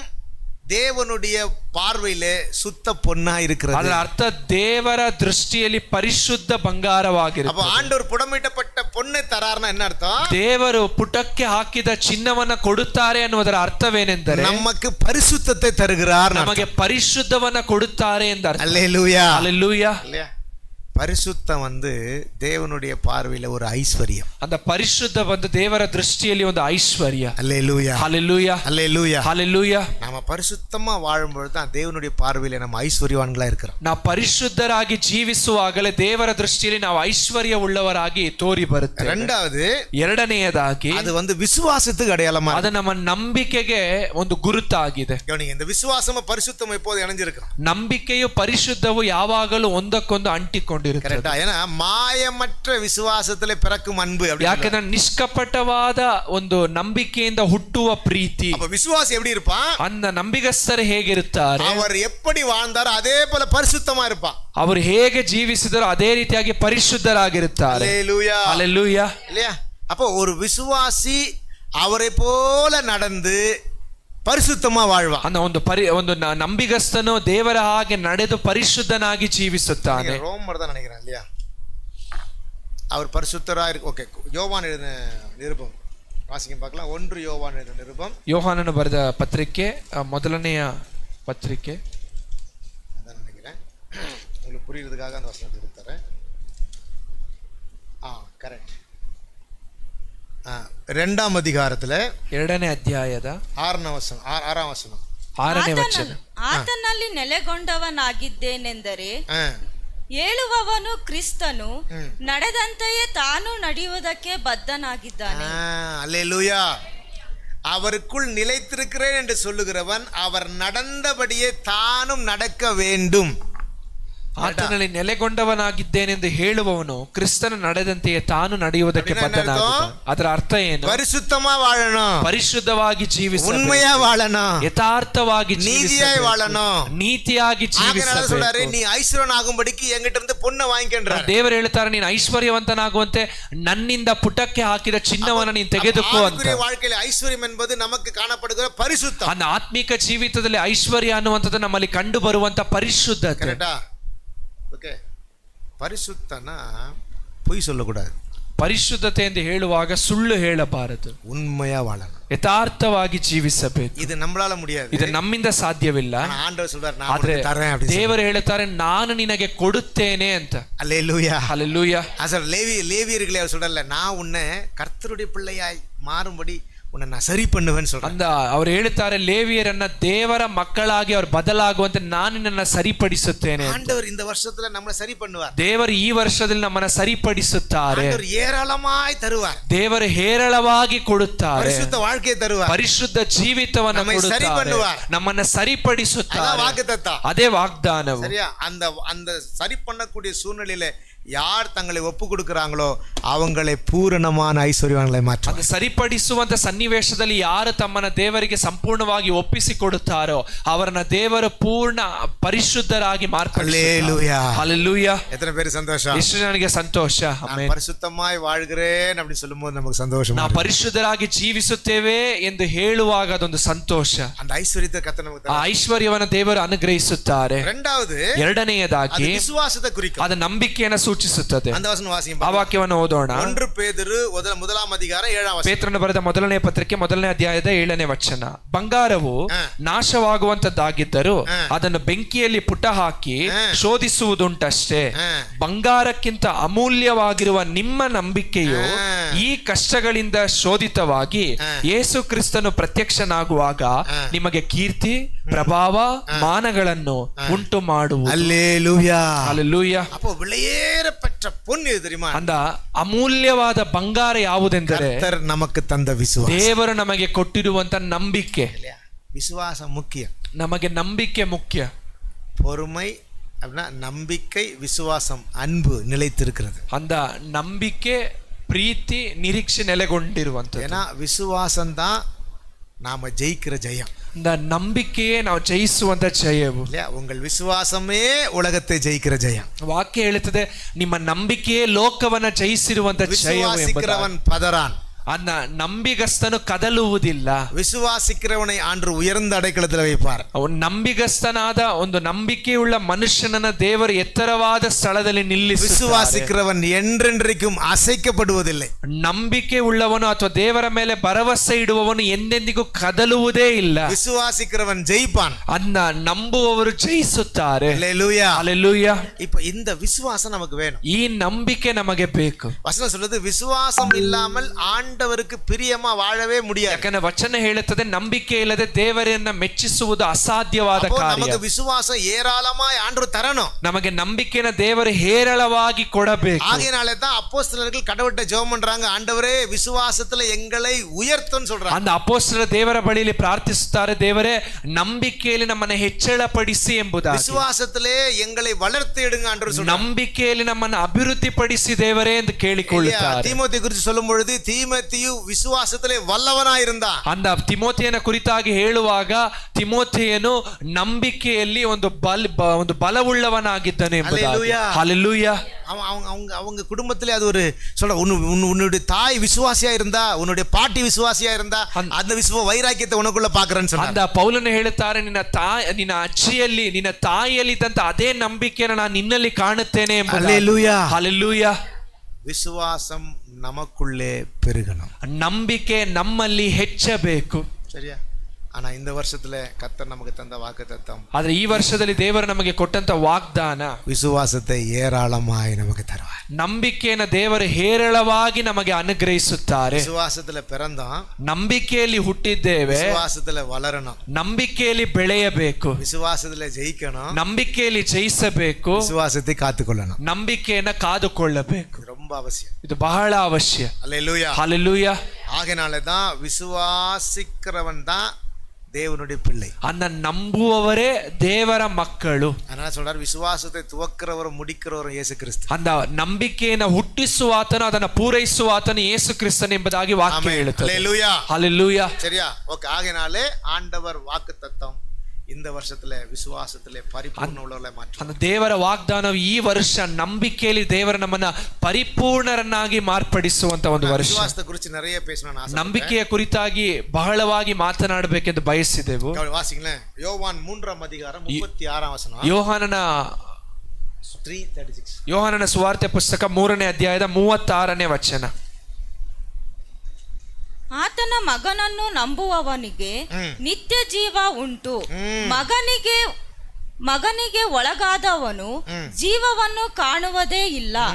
ದೇವರ ಕೋಪವು ಅವನ ಮೇಲೆ ನೆಲೆಗೊಂಡಿರುವುದು. அல்லேலூயா. ஹல்லேலூயா. அப்போ யாருக்கு நித்திய ஜீவன் இருக்குது? ಯಾರಿಗೆ ನಿತ್ಯ ಜೀವ ಇರುತ್ತದೆ? விசுவாசிக்கிறவனுக்கு தான். ನಂಬಿಕೆ ಉಳ್ಳವರಿಗೆ ಮಾತ್ರ. அதனால வசனம் இப்படி சொல்லுது. அந்த வாಕ್ಯ ಈ ರೀತಿಯಾಗಿ ಹೇಳುತ್ತದೆ, குமாரனிடத்தில் விசுவாசமா இருக்கிறவன் நித்திய ஜீவனை உடையவனா இருக்கிறான். ಮಗನ ಮೇಲೆ ನಂಬಿಕೆ ಇಡುವವನು ನಿತ್ಯ ಜೀವವನ್ನು ಪಡೆದುಕೊಂಡವನಾಗಿದ್ದಾನೆ. விசுவாசம் நமக்குள்ள இல்லனா, ನಂಬಿಕೆ ನಮ್ಮಲ್ಲಿ ಇಲ್ಲದಿದ್ದರೆ நித்திய ஜீவனிலே நாம பங்கடைய முடியாது. ನಿತ್ಯ ಜೀವದಲ್ಲಿ ನಾವು ಪಾಲುಗಾರರಾಗುವುದಕ್ಕೆ ಸಾಧ್ಯವಿಲ್ಲ. இப்போ நாமெல்லாம் நினைச்சிட்டு இருக்கோம், ನಾವೆಲ್ಲ ನೆನೆಸುತ್ತೇವೆ நம்ம கிட்ட விசுவாசம் இருக்குது, ನಮ್ಮ ಬಳಿಯಲ್ಲಿ ನಂಬಿಕೆ ಇದೆ ಅಂತ. நான் கேட்குறேன் பிரச்சனை, எத்தனை பேருக்கு நம்பிக்கை இருக்கு, விசுவாசம் இருக்கு? ಎಷ್ಟು ಜನರಿಗೆ ನಂಬಿಕೆ ಇದೆ? சரி, ஓகே, சரி, நான் நம்புறேன். ஓகே, விசுவாசனா என்ன அப்படி முதல்ல நமக்கு தெரியணும். ನಂಬಿಕೆ ಅನ್ನುವಂಥದ್ದು ಏನು ಅನ್ನುವಂಥದ್ದನ್ನು ನಾವು ಮೊದಲು ತಿಳಿದುಕೊಳ್ಳಬೇಕು. அப்படின்னா நல்ல சந்தர்ப்பம் இருக்கும் பொழுது, when situation is right, நாம விசுவாசிப்போம். ಸಂದರ್ಭಗಳು ಪರಿಸ್ಥಿತಿಗಳು ಚೆನ್ನಾಗಿರುವಾಗ ನಾವು ನಂಬುತ್ತೇವೆ. அது விசுவாசம் இல்லை, ಅದು ನಂಬಿಕೆ ಅಲ್ಲ. அது இயல்பா நம்ம கிட்ட இருக்கிற விசுவாசம். ಅದು ಸ್ವಾಭಾವಿಕವಾಗಿ ನಮ್ಮಲ್ಲಿ ಕಂಡು ಬರುವಂತ ಒಂದು ನಂಬಿಕೆ. சூழ்நிலை மாறும் பொழுது, ಆದ್ರೆ ನಮ್ಮ ಪರಿಸ್ಥಿತಿಗಳು ಬದಲಾಗುವಾಗ அப்போ விசுவாசிக்கிறோம் பாருங்க, ಆಗ ನಾವು ನಂಬುತ್ತೇವಲ್ಲ, அதான் விசுவாசம். ಅದೇ ನಿಜವಾದ ನಂಬಿಕೆ. சரி, உங்கள்கிட்ட கேட்குறேன், ಈಗ ನಿಮ್ಮ ಬಳಿಯಲ್ಲಿ ಕೇಳುತ್ತೇವೆ, ஒரு பிரச்சனை ஒரு கஷ்டம் வந்துருச்சு வச்சுங்களேன், ಒಂದು ಕಷ್ಟ ಒಂದು ಸಮಸ್ಯೆ ಬಂತು ಅಂತ ಇಟ್ಟುಕೊಳ್ಳಿರಿ. ஒரு பெரிய கஷ்டம், ஒரு தேவை, ஒரு கஷ்டம் வந்துச்சு, ಒಂದು ಬಹಳ ದೊಡ್ಡ ಒಂದು ಕಷ್ಟ, ಒಂದು ಅವಶ್ಯಕತೆ ಬಂದಿದೆ ಅಂತ ನೆನೆಸಿಕೊಳ್ಳಿರಿ. ஏசாமியை மட்டும்தான் விசுவாசிக்கணும். ಯೇಸು ಸ್ವಾಮಿಯನ್ನ ಮಾತ್ರ ನಂಬಬೇಕು. நான் கேட்குறேன், எத்தனை பேர் விசுவாசிப்பீங்க? ಎಷ್ಟು ಜನ ನಂಬುತ್ತೀರಾ? நான் சொன்னது உங்களுக்கு புரியல நினைக்கிறேன். ಹೇಳುತ್ತಿರುವಂಥದ್ದು ನಿಮ್ಗೆ ಅರ್ಥವಾಗ್ತಿಲ್ಲ ಅಂತ ನೆನೆಸುತ್ತೇವೆ. நாளைக்கு வீட்டு வாடகை கட்டணும், ನಾಳೆ ಮನೆಯ ಬಾಡಿಗೆಯನ್ನು ಕಟ್ಟಬೇಕು. சரியா? எத்தனை பேர் ஏசாமி விசுவாசிப்பீங்க? ಎಷ್ಟು ಜನ ಯೇಸು ಸ್ವಾಮಿಯ ಮೇಲೆ ನಂಬಿಕೆ ಇಡುತ್ತೀರಾ? வாடகை தரலன்னா ஓனர் வந்து என்ன செய்வார்? திட்டுவார். ಬಾಡಿಗೆಯನ್ನು ಕೊಡದಿದ್ದರೆ ಆ ಒಂದು ಮನೆಯ ಮಾಲೀಕರು ಬಂದು ಬೈಯುತ್ತಾರೆ. அப்போ யாரை விசுவாசிக்கணும்? ಹಾಗೆ ಯಾರನ್ನು ನಂಬಬೇಕು? சரி, இப்போ அது கரெக்ட் தான். நான் உங்களை பார்த்து கேட்குறேன், எத்தனை பேர் உண்மையிலே விசுவாசிக்கிறீங்க? ಆದ್ರೆ ನಿಮ್ಮನ್ನು ನೋಡಿ ಕೇಳುವಂಥದ್ದು, ಯಾರು ನಿಜವಾಗಿಯೂ ನಂಬುತ್ತೀರಾ? நாளைக்கு வருவார்னு நினைக்கிறேன். ನಾಳೆ ಬರುತ್ತಾರೆ ಅಂತ ನೆನೆಸುತ್ತೆ. விசுவாசம் சோதனையில தான் ஆண்டவர் விசுவாசத்தை நிரூபிக்க ஆசைப்படுவார். ಅಂದ ಶೋಧನೆಯಲ್ಲಿಯೇ ನಮ್ಮಲ್ಲಿರುವಂತ ನಂಬಿಕೆಯನ್ನ ದೇವರು ನಿರೂಪಿಸುವಂತೆ ಬಯಸುತ್ತಾರೆ.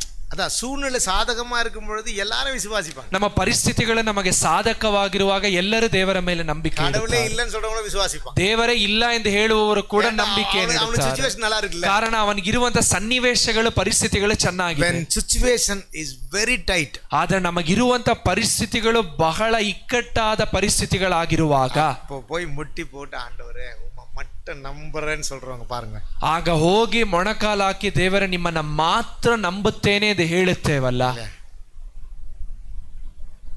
எத்தனை பேர் நம்புறீங்க? ಎಷ್ಟು ಜನ ನಂಬುತ್ತೀರಾ? பரவாயில்லையா? எல்லாத்துக்கும் அப்பப்போ கை தூக்கிறீங்களா? பரவாயில்ல.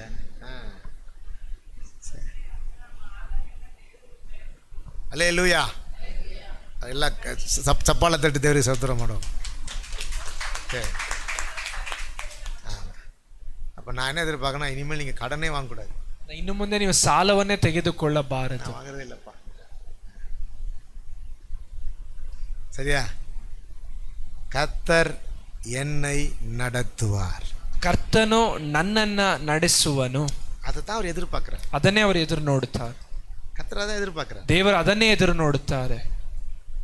அந்த நம்பிக்கை நமக்கு வேணும். அதுதான் விசுவாசம். ಆ ನಂಬಿಕೆ ನಮಗೆ ಬೇಕು. ಅದೇ இது வந்து உலக காரியத்துல மட்டும் நான் சொல்லல. ಇದು ಲೋಕದ ವಿಷಯಗಳಲ್ಲಿ ಮಾತ್ರವಲ್ಲ. என்ன பிரச்சனை ஆனாலும், ಏನು ಸಮಸ್ಯೆ ಆದರೂ நம்ம விசுவாசம் வளரும்படியா ನಮ್ಮ ನಂಬಿಕೆ ಆ ನಂಬಿಕೆಯಲ್ಲಿ ಅಭಿವೃದ್ಧಿ ಹೊಂದುವಂತೆ உறுதியா இருக்கணும். ನಾವು ದೃಢವಾಗಿರಬೇಕು. ஏன்னா அந்த விசுவாசம் வந்து எப்படி பொண்ணு ஒரு குகையில போட்டு 10 முறை அப்போ 7 முறை அந்த ஸ்டார்டிங்ல அந்த நாட்கள்ல 7 கிரேட் தான் வந்து கோல்டு. ಆ ದಿವಸಗಳಲ್ಲಿ 7 ಕ್ಯಾರೆಟ್ ಬಂದೆ ಒಂದು ಗೋಲ್ಡ್. 7 ಕ್ಯಾರೆಟ್ இப்போ 24 முறை வந்திருக்குல்ல. ಈಗ 24 ಕ್ಯಾರೆಟ್ ಬಂದಿದೆ. 24 முறை நெருப்புல போட்டு எடுத்தா அப்படியே இருக்கும். 24 ಬಾರಿ ಆ ಒಂದು ಚಿನ್ನವನ್ನ ಬೆಂಕಿಯಲ್ಲಿ ಹಾಕಿ ತೆಗೆಯುವಾಗ ಹೇಗಿರುತ್ತದೆ? ಹೇಗಿರುತ್ತೆ?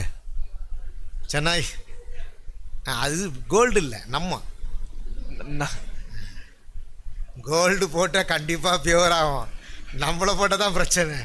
ಚಿನ್ನವನ್ನ ಹಾಕುವಾಗ ಅದು ಪರಿಶುದ್ಧವಾಗುತ್ತದೆ, ಆದರೆ ನಮ್ಮನ್ನ ಹಾಕುವಾಗ ಸಮಸ್ಯೆ. ஆனா அந்த கோல்ட காட்டிலும் நமக்குள்ள இருக்கிற விசுவாசம் தான் பெருசுன்ற. ಆದರೆ ಆ ಬಂಗಾರಕ್ಕಿಂತಲೂ ನಮ್ಮಲ್ಲಿರುವಂತ ನಂಬಿಕೆ ಅಮೂಲ್ಯವಾದದ್ದು ಎಂಬುದಾಗಿ ವಚನ ಹೇಳುತ್ತದೆ. ಐಶ್ವರ್ಯನಾಗುಂಬಡಿ ನಾನು ಉನಗೆ ತಂಗத்தை தரேன்னு சொல்றாரு. ದೇವರು ಹೇಳ್ತಾರೆ, ನೀನು ಐಶ್ವರ್ಯವಂತನಾಗುವಂತೆ ನಾನು ಪುಟಕ್ಕೆ ಹಾಕಿದ ಚಿನ್ನವನ್ನ ಕೊಡುತ್ತೇನೆ. ವಿಶ್ವಾಸ. ಹಲ್ಲೆಲೂಯಾ. ನಂಬಿಕೆ, ವಿಶ್ವಾಸ, ನಂಬಿಕೆ ಅದ ನಾನು ತರೇನ್ರ. ಅದನ್ನ ಕೊಡುತ್ತೇನೆ ಎಂದು ದೇವರು ಹೇಳ್ತಾರೆ. ಅದ ಕೇಳணும். ದೇವರ ಬಳಿಯಲ್ಲಿ ಅದನ್ನ ಕೇಳಬೇಕು. ಆಂಡವರು ಅದ ತರುವೇன்னு சொல்லியிருக்கிறார். ದೇವರು ಅದನ್ನ ಕೊಡುತ್ತೇನೆ ಎಂದು ಹೇಳಿದ್ದಾರೆ. ಹಲ್ಲೆಲೂಯಾ. ಹಲ್ಲೆಲೂಯಾ. நீங்களும் நானும் கிறிஸ்தவங்க. ನೀವು ನಾವು ಕ್ರೈಸ್ತರು, ದೇವ பிள்ளைகள், ದೇವರ ಮಕ್ಕಳು, ಕರ್ತನಿಗಾಗಿ ವೈರಾಗ್ಯವಾಗಿ ನಿಲ್ಲಬೇಕಾಗಿರುವವರು. நான் இந்த ஃப்ரேசர் டவுன் ஸ்லம்ஸ்ல போகும்போது அங்க ஒரு குடும்பம் ரட்சிக்கப்பட்டாங்க. அந்த சகோதரி பேரு பொன்னம்மாள். ಫ್ರೇಸರ್ ಟೌನ್ ಒಂದು ಏರಿಯಾದಲ್ಲಿ ಬೋಧಕರ ಸೇವೆ ಮಾಡುವುದಕ್ಕೆ ಹೋಗುವಾಗ ಅಲ್ಲೊಂದು ಕುಟುಂಬ ರಕ್ಷಣೆ ಹೊಂದಿತ್ತು. ಆ ತಾಯಿಯ ಹೆಸರು ಬಂದು ಪೊನ್ನಮ್ಮ ಅಂತ. அந்த சகோதரி வீட்டு வேலை செய்கிறாங்க. அந்த சகோதரன் வந்து வீடு வீடாக குப்பை வாங்கி தான் குடும்பத்தை நடத்துகிறார். ಆ ಸಹೋದರಿ ಮನೆಯ ಕೆಲಸವನ್ನ ಮಾಡುತ್ತಾರೆ. ಆ ಸಹೋದರರು ಒಂದು ಮನೆಯಾಗಿ ಒಂದು ಕಸವನ್ನ ಸಂಗ್ರಹಿಸಿ ಅದರಿಂದ ಅವರು ಜೀವನವನ್ನು ಸಾಗಿಸುತ್ತಾರೆ. ನಾನು ಅವಳಿಗೆ ಬುದ್ಧಿ சொல்லும்போது ಉಪದೇಶ பண்ணுவேன். ಅವರಿಗೆ ಆಲೋಚನೆಗಳನ್ನು ಹೇಳುವಾಗ ಈ ರೀತಿಯಾಗಿ ಬೋಧಿಸುತ್ತಾರೆ. நீ கஞ்சி குடிச்சு செத்தாலும் பரவாயில்ல, ನೀವು ಗಂಜಿ ಕುಡಿದು ಸತ್ತರೂ ಪರವಾಗಿಲ್ಲ, கடன் வாங்கி மட்டும் வாழ ஆசைப்படாது. ಆದ್ರೆ ಸಾಲವನ್ನ ತೆಗೆದುಕೊಂಡು ಬದುಕುವುದಕ್ಕೆ ಬಯಸಬೇಡಿರಿ. சரியா? ஆனால் இன்னைக்கு அது ಈ ದಿವಸ அந்த சம்பாத்தியத்தில் அவங்க எனக்கு எவ்ரி மந்த் 5,000 rupees போட்டு வைக்க சொல்லுவாங்க. ಆ ಒಂದು ಸಂಪಾದನೆಯಲ್ಲಿ ಪ್ರತಿ ತಿಂಗಳು ಒಂದು 5,000 ರೂಪಾಯಿ ಬೋಧಕರ ಬಳಿಯಲ್ಲಿ ಕೊಟ್ಟು ಅದನ್ನು ಸಂಗ್ರಹಿಸಿ ಇಡುವುದಕ್ಕೆ ಹೇಳುತ್ತಾರೆ. 2.5 ಲಕ್ಷ ರೂಪಾಯಿ ಸೇತು ವச்சு கொடுத்தேன். ಅವರು 2 ಲಕ್ಷ ರೂಪಾಯಿ ಸೇರಿಸಿಟ್ಟು ಅವರಿಗೆ ಹಿಂತಿರುಗಿಸಿ ಕೊಟ್ಟರು. சரியா? சொல்லுறது அவங்களுக்கு ಹೇಳುತ್ತಿರುವಂತದ್ದು ಅರ್ಥವಾಗ್ತದೆ. உபதேசத்துக்கு நம்ம அதீனராகும் பொழுது, உபதேசத்துக்கு கீழ்ப்படியும் பொழுது கர்த்தர் நம்முடைய வாழ்க்கையில நம்ம குப்பை வாங்குற ஆளா இருந்தா கூட ஆசீர்வதிச்சு உயர்த்துவது கர்த்தர் பெரியவர். ನಾವು ಬೋಧನೆಗಳಿಗೆ ಉಪದೇಶಕ್ಕೆ ಕಿವಿಗೊಡುವಾಗ ನಾವು ಕಸವನ್ನೇ ತೆಗೆದು ಒಂದು ಸಂಪಾದಿಸುವಂತ ವ್ಯಕ್ತಿಗಳಾಗಿದ್ದರೆ ದೇವರು ನಮ್ಮನ್ನು ಅಧಿಕವಾಗಿ ಆಶೀರ್ವದಿಸುತ್ತಾರೆ. அவங்க வீடு வந்து ஒரு நம்ம பாத்ரூம் சைஸ் தாங்க இருக்கும். ಅವರ ಮನೆ ಬಂದು ಒಂದು ಬಾತ್ರೂಮ್ ಸೈಜ್ ಅಷ್ಟು ಮಾತ್ರ ಇರುತ್ತದೆ. இப்போ அவங்க சொந்த வீடு வாங்கியிருப்பாங்க. ನಂಬುತ್ತೇವೆ ಅವರು ಒಂದು ಸ್ವಂತ ಮನೆಯನ್ನು ತೆಗೆದುಕೊಂಡಿರುತ್ತಾರೆ. ಸ್ತೋತ್ರ ಮಾಡೋமா? ದೇವರಿಗೆ ಸ್ತೋತ್ರ ಹೇಳೋಣ. ஒரே ஒரு ரகசியம் தான். ಒಂದೇ ಒಂದು ರಹಸ್ಯನೇ ವಿಶ್ವಾಸ, ನಂಬಿಕೆ. ಸಹೋದರಿ ಕಾಲಿಲ 4 ಮಣಿಗೆ ಜೋಮ್ பண்ணுவாங்க. ಆ ಸಹೋದರಿ ಬೆಳಗ್ಗೆ ಮುಂಜಾನೆ 4 ಗಂಟೆಗೆ ಪ್ರಾರ್ಥಿಸುತ್ತಾರೆ. ಸ್ಲಮ್ನ நீங்க ஒரு சவறு ஒட்டி இருக்கும். ನೀವು ಸ್ಲಮ್ ಅಲ್ಲಿ ನೋಡುವಾಗ ಒಂದು ಮನೆಯ ಗೋಡೆ ಇನ್ನೊಂದು ಮನೆಯ ಗೋಡೆಯೊಂದಿಗೆ ಅಂಟಿಕೊಂಡಿರುತ್ತದೆ. ಫ್ರೇಸರ್ ಟೌನ್ ಸ್ಲಮ್ ವೆರಿ ಹಟ್, ரொம்ப ಮೋಸமான ಸ್ಲಮ್. ಆ ಒಂದು ಫ್ರೇಸರ್ ಟೌನ್ ಅಲ್ಲಿ ಇರುವಂತ ಒಂದು ಸ್ಲಮ್ ಬಹಳ ಒಂದು ಕಷ್ಟಕರವಾದ ಒಂದು ಪರಿಸ್ಥಿತಿಯಲ್ಲಿ ಇರುವಂತ ಒಂದು ಜಪಂ, ಪ್ರಾರ್ಥನೆ, ವಿಶ್ವಾಸ, ನಂಬಿಕೆ, ವೈರಾಗ್ಯ. ನಂಬುகிற கர்த்தரனை உயர்த்துவார். ನಾನು ನಂಬುವ ದೇವರು ನನ್ನನ್ನು ಉದ್ಧರಿಸುತ್ತಾರೆ. அந்த ஊர்ல எல்லாரும் கடன் வாங்குவாங்க. ಆ ಒಂದು ಸ್ಥಳದಲ್ಲಿ ಎಲ್ಲರೂ ಸಾಲವನ್ನು ತೆಗೆದುಕೊಳ್ಳುತ್ತಾರೆ. அந்த ஏதோ ஒரு ಕಾರ್ಡ್ கொடுப்பான், ப்ளூ கலர் ಕಾರ್ಡ್ கொடுப்பான். ಡೈಲಿ வந்து ಕಲೆಕ್ಷನ್ பண்ணிட்டு போவான். ಅವರ ಬಳಿಯಲ್ಲಿ ಒಂದು ನೀಲಿ ಒಂದು ಬಣ್ಣದ ಒಂದು ಕಾರ್ಡ್ ಅನ್ನು ಕೊಡುತ್ತಾರೆ. ಅನುದಿನವೂ ಬಂದು ಆ ಸಾಲವನ್ನು ತೆಗೆದುಕೊಂಡು ಹೋಗುತ್ತಾರೆ. ಸಹೋದರಿ மட்டும் வாங்க மாட்டாங்க. ಆ ಸಹೋದರಿ ಮಾತ್ರ ತೆಗೆದುಕೊಳ್ಳುವುದಿಲ್ಲ. ஏன்னா 10 நாள் நீங்க கஞ்சி சாப்பிட்டா 11ஆம் நாள் பிரியாணி சாப்பிடலாம். ಯಾಕೆಂದ್ರೆ ನೀವು 10 ದಿವಸ ಗಂಜಿಯನ್ನು ಕುಡಿದರೆ 11ನೇ ದಿವಸ ಬಿರಿಯಾನಿಯನ್ನು ತಿನ್ನಬಹುದು. 10 நாள் பிரியாணி சாப்பிட்டா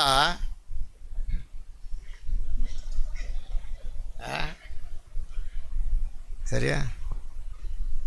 நான் ஆச்சரியப்பட்டேன். அந்த விசுவாசம் அந்த குடும்பத்தை உயர்த்துமானால் நாமும் விசுவாசிக்கும் பொழுது நம்மையும் தேவன் உயர்த்துவார். ಆ ಒಂದು ನಂಬಿಕೆ ಆ ಕುಟುಂಬವನ್ನು ಉದ್ಧರಿಸುವುದಾದರೆ, ನಾವು ದೇವರ ಮೇಲೆ ನಿಜವಾಗಿ ನಂಬಿಕೆ ಇಡುವುದಾದರೆ ದೇವರು ನಮ್ಮನ್ನು அவர் ಉದ್ಧರಿಸುತ್ತಾರೆ. ஏராளமாய் தருகிறவர். ಅವರು ಹೇರಳವಾಗಿ ಕೊಡುವವರು. அவர் முதலாவது நமக்கு தர வேண்டியது விசுவாசம். ಅವರು ಮೊದಲನೆಯದಾಗಿ ದೇವರು ನಮಗೆ ಕೊಡುವುದಕ್ಕೆ ಬಯಸುವಂತದ್ದು ನಂಬಿಕೆ, ಪರಿಶುದ್ಧತೆ, ಪರಿಶುದ್ಧ ಜೀವಿತ. இது நம்மளை உயர்த்தும். ಇದು ನಮ್ಮನ್ನು ಉದ್ಧರಿಸುತ್ತದೆ. கர்த்தர் நம்மை ஐஸ்வர்ய சம்பந்தனாய் மாற்றுவார். ದೇವರು ನಮ್ಮನ್ನು ಐಶ್ವರ್ಯ ಸಂಪನ್ನರನ್ನಾಗಿ Hallelujah. Hallelujah. அந்த வைராக்கியங்க. ಆ ಒಂದು ವೈರಾಗ್ಯ. சரி, இப்போ ஈசாக்கு ஆசீர்வதிக்கப்படுவதற்கு ரகசியம் என்ன தெரியுமா? ಈಸಾಕನ ಆಶೀರ್ವಾದವನ್ನು ಹೊಂದುವುದಕ್ಕೆ ರಹಸ್ಯ ಏನು ಗೊತ್ತಾ?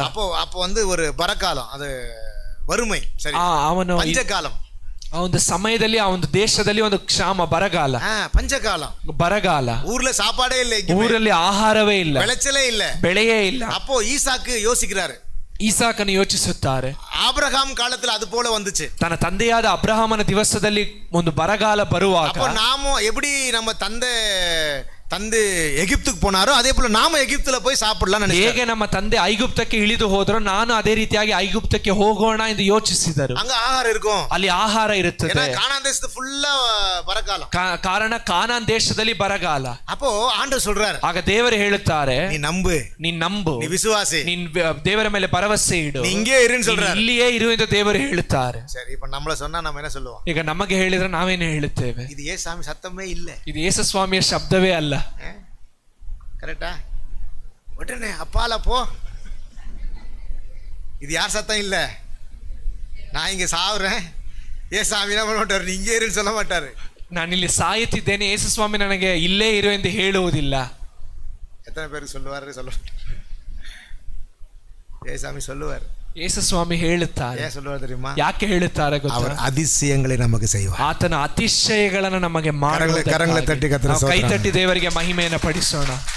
அதிசயம் செய்வார், ಅತಿಶಯವನ್ನ ಮಾಡುತ್ತಾರೆ. அதனாலதான் நீ போவாண்டான்னு சொன்னார். ಆಮೇಲೆ ನೀನು ಹೋಗಬೇಡ ಎಂದು ಹೇಳುತ್ತಾರೆ. அப்ப ஈசாக்கு நம்பினா, ಈಗ ಈಸಾಕನ ನಂಬಿದನು, ಧೈರ್ಯமா விதைச்சான், ಧೈರ್ಯವಾಗಿ ಬೀಜವನ್ನ ಬಿತ್ತಿದನು. 100 ಮಡಂಗು ದೇವರು 100ರಷ್ಟು ಅವನನ್ನು ஊர் ಆಶೀರ್ವದಿಸಿದರು. ಜನ ಎಲ್ಲ ಓಡಿ வராங்க. ಈಗ ಆ ಊರಿನ ಜನರೆಲ್ಲ ಓಡಿ ಬರುತ್ತಾರೆ. ராஜா வந்து சொல்றாங்க, ಆ ಅರಸನು ಬಂದು ಹೇಳುತ್ತಾರೆ, இது எப்படி நடந்துச்சு? ಇದು ಹೇಗೆ ನಡೆಯಿತು? நம்புற உன் கூட கடவுள் இருக்கிறார், ನಾವು ನಂಬುತ್ತೇವೆ, ನಿನ್ನ ಸಂಗಡ ದೇವರು ಇದ್ದಾರೆ. இந்த வாழ்க்கை நம்ம வாழணும். ಈ ಒಂದು ಜೀವಿತವನ್ನ ನಾವು ಜೀವಿಸಬೇಕು. ஈசாக்கு ஆசீர்வதிக்கப்பட்டான் என்பது செகண்ட், ಈಸಾಕನ ಆಶೀರ್ವಾದವನ್ನು ಹೊಂದಿದನು ಅನ್ನುವಂಥದ್ದು ಎರಡನೆಯದು. அவன் அந்த வறட்சியிலும் ಅದರ ಬರಗಾಲದಲ್ಲಿಯೂ அவன் உறுதியாய் விசுவாசம், ಅವನು ದೃಢವಾಗಿ ದೇವರ ಮೇಲೆ ನಂಬಿಕೆಯನ್ನಿಟ್ಟನು. ಹಲ್ಲೆಲೂಯಾ. இந்த காலத்துல தான் நிறைய உங்களுக்கு கெமிக்கல் வந்துருச்சு. அப்படின்னா யூரியா, அந்த மாதிரி ஸ்பிக், நிறைய கெமிக்கல் வந்ததுனால இப்போ வந்து உங்களுக்கு அந்த என்ன சொல்லுவாங்க ஹைபிரிட். ஓகே, இப்போ நிறைய ஹைபிரிட் வந்ததுனால இப்போ விதை போட்ட உடனே 30 ನಾಳಲ್ಲೇ ವಿளைஞ்சிருது. ಕರೆಕ್ಟಾ? ಈ ದಿವಸಗಳಲ್ಲಿ ಒಂದು ಹೆಚ್ಚಾಗಿ ಒಂದು ಒಂದು ಒಂದು ರಾಸಾಯನಿಕ ಗೊಬ್ಬರಗಳು, ಅದಾದ ನಂತರ ಹೈಬ್ರಿಡ್ ಒಂದು ಬೆಳೆಯು ಬಂದಿರೋದ್ರಿಂದ 30-40 ದಿವಸಗಳಲ್ಲಿ ಬೆಳೆ ಸುಲಭವಾಗಿ ಬರುತ್ತದೆ. அப்பலாம் வந்து ಆಲ್ಮೋಸ್ಟ್ 200 days ஆகும், 200 days, 180 days. ಆದ್ರೆ ಆ ದಿವಸಗಳಲ್ಲಿ ಒಂದು 6 ತಿಂಗಳು, 6.5 ತಿಂಗಳು, ಒಂದು 200 ದಿವಸಗಳು ಒಂದು ಬೆಳೆ ಬರುವಂತೆ. சரியா? கடைசியா வந்து 3 மாசத்துக்கு ஒரு விளைச்சல் வந்துச்சு. ಕೊನೆಯದಾಗಿ ಒಂದು 3 ತಿಂಗಳಿಗೆ ಒಂದು ಬೆಳೆ ಬಂತು. இப்போ வந்துச்சு. ಈಗ நான் சின்ன வயசுல இருக்கும்போது 3 மாசத்துக்கு ஒரு விளைச்சல் வந்துச்சு. ಬೋಧಕರು ಚಿಕ್ಕ ವಯಸ್ಸಲ್ಲಿ பேர் வந்து IR8 சொல்லுவாங்க, ಕೇಳಿಬಿಟ್ರೀங்களா?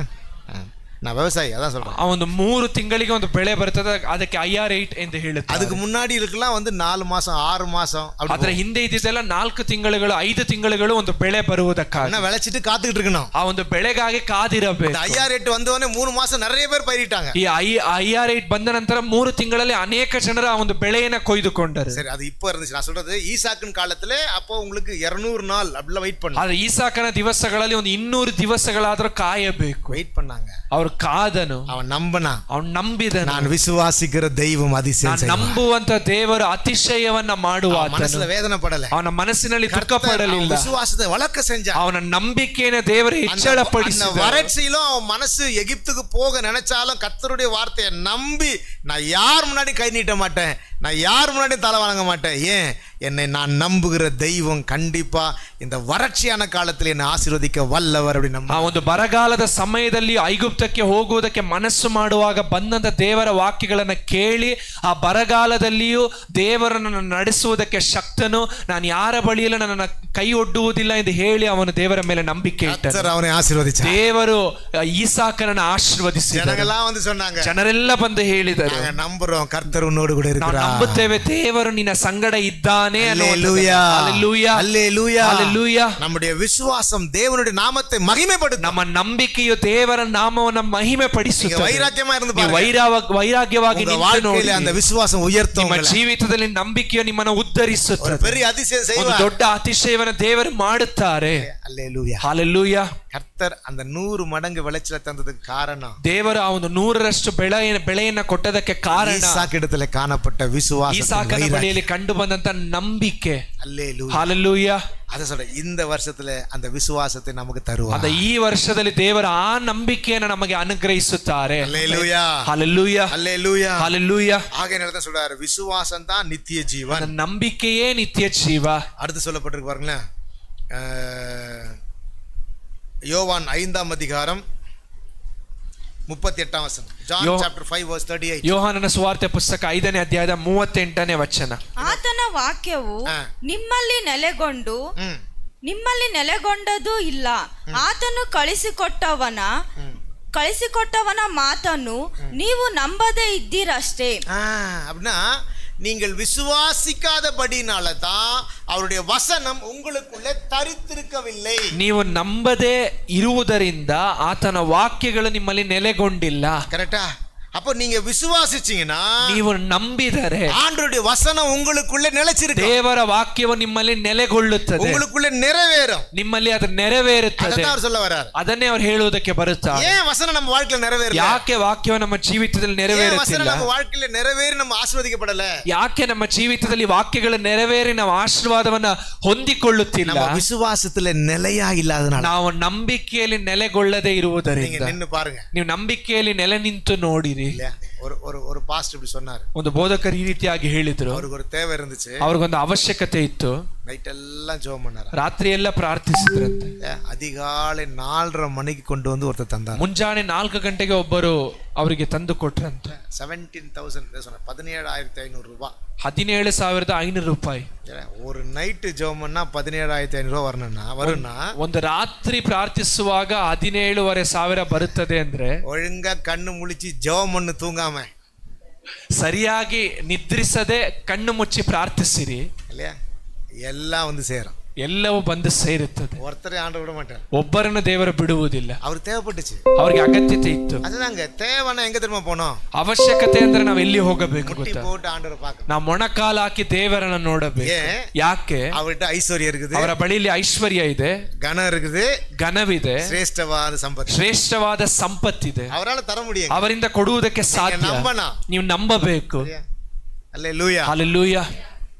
கர்த்தர் செய்வார், ದೇವರು ಮಾಡುತ್ತಾರೆ. நான் கல்யாணம் ஆன புதுசுல எங்களுக்கு கூட எனக்கு தேவைப்பட்டுச்சு, வெறும் 1000 ரூபாய். அப்போ வாடகை 600 ரூபாய் தான் வாடகை. ಬೋಧಕರ ಮದುವೆಯಾದ ಒಂದು ಪರಿಸ್ಥಿತಿಯಲ್ಲಿ ಅವರಿಗೆ ಒಂದು 1000 ರೂಪಾಯಿ ಅವಶ್ಯಕತೆ ಇತ್ತು, 600 ರೂಪಾಯಿ ಬಾಡಿಗೆ. எனக்கு சம்பளம் 200 ரூபாய் அப்படின்னா 1000 ரூபாய் அவரೇ எல்லாத்தையும் பிடிச்சுப்பாரு.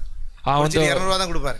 ಸಂಬಳ 1000 ರೂಪಾಯಿ, ಎಲ್ಲವನ್ನ ಹಿಡಿದುಕೊಂಡು 200 ರೂಪಾಯಿ ಕೊಡುತ್ತಾರೆ. சரியா? 200 ரூபாய் தான் வண்டி ஓடும். ಆ 200 ರೂಪಾಯಿಯಲ್ಲಿಯೇ ಗಾಡಿ ಓಡುತ್ತದೆ. ஆனா ஃபியூவல்ல தான் ஓடும், ಆದ್ರೆ பெட்ரோல்ல தான் ஓடும், ಪೆಟ್ರೋಲಲ್ಲೇ ಓಡುತ್ತದೆ. அப்போ திடீர்னு ஒரு சகோதரன் பிரஷ் பண்ணிட்டு வீட்டுக்கு வந்தார். ಆ ತಕ್ಷಣ ಒಂದು ಸಹೋದರರು ಬ್ರಷ್ ಮಾಡುತ್ತಾ ಮನೆಗೆ ಬಂದರು. நண்பர் தான், ಅವರ ಸ್ನೇಹಿತರು, ரொம்ப ரொம்ப நெருங்கிய நண்பர், உயிர் சிநேகிதன். ಅವರು ಬಹಳ ಒಂದು ಪ್ರಾಣ ಸ್ನೇಹಿತರು. நேரா என் ரூம்குள்ள போயிட்டு என் பாக்கெட்ல 1200 ருபீஸ் வச்சுட்டு வெளியில போகும்போது சொல்லிட்டு போனாரு, பிரதர் போய் உங்க ஷர்ட்டை பாருங்க அப்படின்னு சொல்லிட்டு போறாரு. ಅವ್ರು ನೇರವಾಗಿ ಮನೆಗೆ ಬಂದು ಅವರ ಶರ್ಟ್ ಪಾಕೆಟಿನಲ್ಲಿ ಒಂದು 1200 ರೂಪಾಯಿನ ಇಟ್ಟು ಅವ್ರು ಹಿಂತಿರುಗಿ ಹೋಗುತ್ತಾ ಹೇಳಿದ್ರು, ಹೋಗಿ ನಿಮ್ಮ ಶರ್ಟ್ ಅನ್ನು ನೋಡಿರಿ ಅಂತ. நான் போனேன், 1200 ரூபா இருந்துச்சு. ಅಲ್ಲಿ ಹೋಗಿ ನೋಡುವಾಗ 1200 ರೂಪಾಯಿ ಇತ್ತು. அப்போ நான் நினைக்கிறேன், ಆಗ ನೆನೆಸುತ್ತಾರೆ, யார் இடத்துலையும் கேட்காம முட்டி போட்டு ஜெபம் பண்ணோன்னு நைட்டு அவரை தூங்க விடாம நீ காலையில போய் யார்கிட்ட கொடு, என் பையனுக்கு கொடுன்னு சொல்லியிருப்பார். அதனால தான் அவர் நேராக ப்ரெஷ் பண்ணிகிட்டே வந்துட்டார். அதிகாலையில் வந்துட்டு பாக்கெட்டில் காசு வச்சுட்டு போய் தான் அவர் ப்ரெஷ்ஷுக்கு முடிச்சிருப்பார் நினைக்கிறேன். ಅಂದ ದೇವರ ಯಾರ ಬಳಿಯಲ್ಲಿಯೂ ಹೇಳದೆ ಮೊಣಕಾಲಾಕಿ ಪ್ರಾರ್ಥಿಸುವಾಗ ದೇವರ ಆ ವ್ಯಕ್ತಿಯ ಬಳಿಯಲ್ಲಿ ರಾತ್ರಿಯಲ್ಲಿ ಮಾತನಾಡಿರಬಹುದು, ಹೋಗಿ ನನ್ನ ಮಗನಿಗೆ ಕೊಡು ಅಂತ. ಅಂದ ಅವ್ರು ಮುಂಜಾನೆ ಎದ್ದು ಬ್ರಷ್ ಅನ್ನ ಮಾಡಿ ಮುಗಿಸದೆ ಅವ್ರು ಬಂದು ಆ ಹಣವನ್ನು ಕೊಟ್ಟು ಹೋಗುತ್ತಾರೆ. அல்லேலூயா. கர்த்தராலே உங்கள் விசுவாசத்தை கனப்படுத்த முடியும். ದೇವರಿಂದ ನಿಮ್ಮ ನಂಬಿಕೆಯನ್ನ ಸನ್ಮಾನಿಸುವುದಕ್ಕೆ ಸಾಧ್ಯ. ಇದರಲ್ಲಿ நம்ம வளர்ந்துட்டோம்னா, ಇದರಲ್ಲಿ ನಾವು ಬೆಳೆಯುವುದಾದರೆ ಎಲ್ಲ ಆಶೀರ್ವಾದಗಳು ನಮಗೆ ಎಲ್ಲ ಆಶೀರ್ವಾದಗಳು ನಮಗೆ ಸಿಗುತ್ತವೆ. அல்லேலூயா. அல்லேலೂಯಾ. எந்த காரியத்திற்கும் கர்த்தரை நம்புங்க. ಯಾವ ವಿಷಯಕ್ಕೂ ದೇವರನ್ನ ನಂಬಿರಿ. அந்த வைராக்கியமா முட்டி போட்டு ஜெபம் ಆ பண்ணுங்க. ವೈರಾಗ್ಯದಿಂದ ಮೊಣಕಾಲಾಕಿ ಪ್ರಾರ್ಥಿಸಿರಿ. அவர் தரும் வரைக்கும் அவர் விடாதீங்க. ಆತನು ಕೊಡುವವರೆಗೂ ಆತನನ್ನ ನೀವು ಬಿಡಬೇಡಿ. உங்களுடைய வைராக்கியம் தான் பெரிய காரியத்தை செய்யும். ನಿಮ್ಮ ವೈರಾಗ್ಯವೇ ದೊಡ್ಡ ಕಾರ್ಯಗಳನ್ನ ಮಾಡುತ್ತದೆ. விசுவாசம் உங்களை அசைக்கும். ನಿಮ್ಮ ನಂಬಿಕೆಯೇ ಆ ವಿಷಯಗಳನ್ನ ಅಲ್ಲಾಡಿಸುತ್ತದೆ. கடவுளை அசைக்கும். ದೇವರನ್ನ ಅಲ್ಲಾಡಿಸುತ್ತದೆ. நீங்க முட்டி போட்டு ஜெபம் பண்ணி பாருங்க. ಮೊಣಕಾಲಾಕಿ ಪ್ರಾರ್ಥಿಸಿ ನೋಡಿ. வீட்டுக்கு போயிட்டு உங்க பிரச்சனை எழுதி வைங்க. ನೀವು ಮನೆಗೆ ಹೋಗಿ ನಿಮ್ಮ ಸಮಸ್ಯೆಗಳನ್ನ ಬರೆದಿಡಿ. இதெல்லாம் இருக்கு ஆண்டவரே. ಇದೆಲ್ಲ ಇದೆ ದೇವರೇ. ಮುಟ್ಟಿ போட்டு ஜெபம் பண்ணுங்க. ಮೊಣಕಾಲಾಕಿ ಪ್ರಾರ್ಥಿಸಿ. கர்த்தர் எல்லாவற்றையும் பரிபூர்ணமாக சரி பண்ணுவார். ಎಲ್ಲವನ್ನ ಸಂಪೂರ್ಣವಾಗಿ ಮಾಡುವುದಕ್ಕೆ ಸಾಧ್ಯ. உங்கள் விசுவாசமே ஜெயிக்கிற ஜெயம். ನಿಮ್ಮ ನಂಬಿಕೆಯೇ ಜಯಿಸುವಂತ ಜಯವು. அல்லேலூயா. அல்லேலೂಯಾ. அப்ப ஏன் வசனம் நமக்குள்ள நிறைவேறல? ಯಾಕೆ ವಾಕ್ಯ ನಮ್ಮಲ್ಲಿ ನೆರವೇರುತ್ತಿಲ್ಲ? நம்ம நம்பாத இருக்கிறது. ನಾವು ನಂಬದೇ ಇರುವುದರಿಂದ. நீங்க நம்புங்க. ನೀವು ನಂಬಿರಿ. ಕ್ಯಾನ್ಸರ್ ಗುಣமாகும். ಕ್ಯಾನ್ಸರ್ ಗುಣವಾಗುತ್ತದೆ. நம்புங்க. ನೀವು ನಂಬಿರಿ. அதிசய நடக்கும். ಅತಿಶಯ ನಡೆಯುತ್ತದೆ.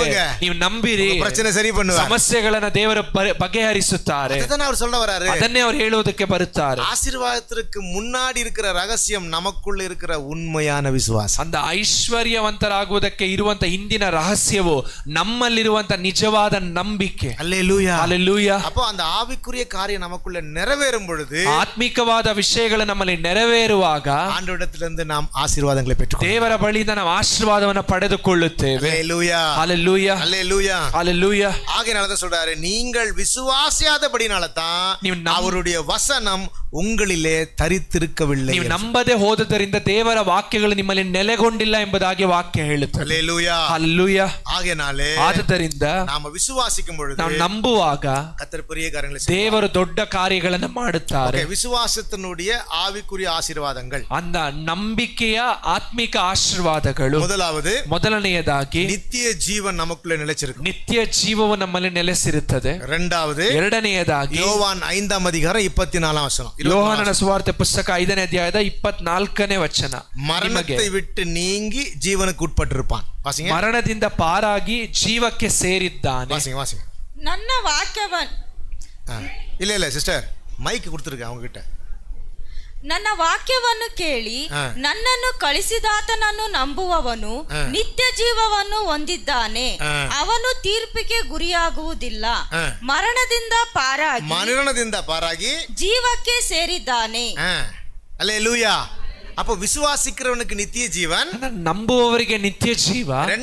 ಎರಡನೆಯದಾಗಿ ಮರಣத்தை விட்டு நீங்கி ಮರಣದಿಂದ ಪಾರಾಗಿ ಜೀವನಕ್ಕೆ ಉಟ್ಪಟ್ಟಿರುப்பான். ಅವನು ಜೀವಕ್ಕೆ ಸೇರಿದ್ದಾನೆ. ಮರಣ ಅವನ ತೊಡಾದು. ಅದರ ಅರ್ಥ ಮರಣವು ಅವನನ್ನು ಮುಟ್ಟುವುದಿಲ್ಲ. விசுவாசிக்கிற விசுவாசம், அந்த ನಾವು ನಂಬುವಂತ ನಂಬಿಕೆ. ಮೂರನೆಯದಾಗಿ நாம் விசுவாசிக்கும் பொழுது, ನಾವು ನಂಬುವಾಗ அவருடைய வசனம் நமக்குள்ள நிலைத்திருக்கு. ಕರ್ತನ ವಾಕ್ಯವು ನಮ್ಮಲ್ಲಿ ನೆಲೆಸಿರುತ್ತದೆ. நீங்க ಆಲ್ರೆಡಿ படிச்சிட்டீங்களே, யோவான் 5:38. ಯೋಹಾನನ ಸುವಾರ್ತೆ ಪುಸ್ತಕ 5:38. ನಾಲ್ಕನೆಯದಾಗಿ ವಾಸಿಂ பார்க்கலாம், யோவான் 6:29. ಯೋಹಾನ ಸುವಾರ್ತೆ 6ನೇ ಅಧ್ಯಾಯದ 29ನೇ ವಚನ. ದೇವರು ಮೆಚ್ಚುವ ಕೆಲಸ ಯಾವುದೆಂದರೆ ಆತನು ಕಳುಹಿಸಿ ಕೊಟ್ಟವನನ್ನು ನೀವು ನಂಬುವುದೇ. அல்லேலூயா. அல்லேலூயா. அப்போ ஆண்டவருடைய கிரியை எது?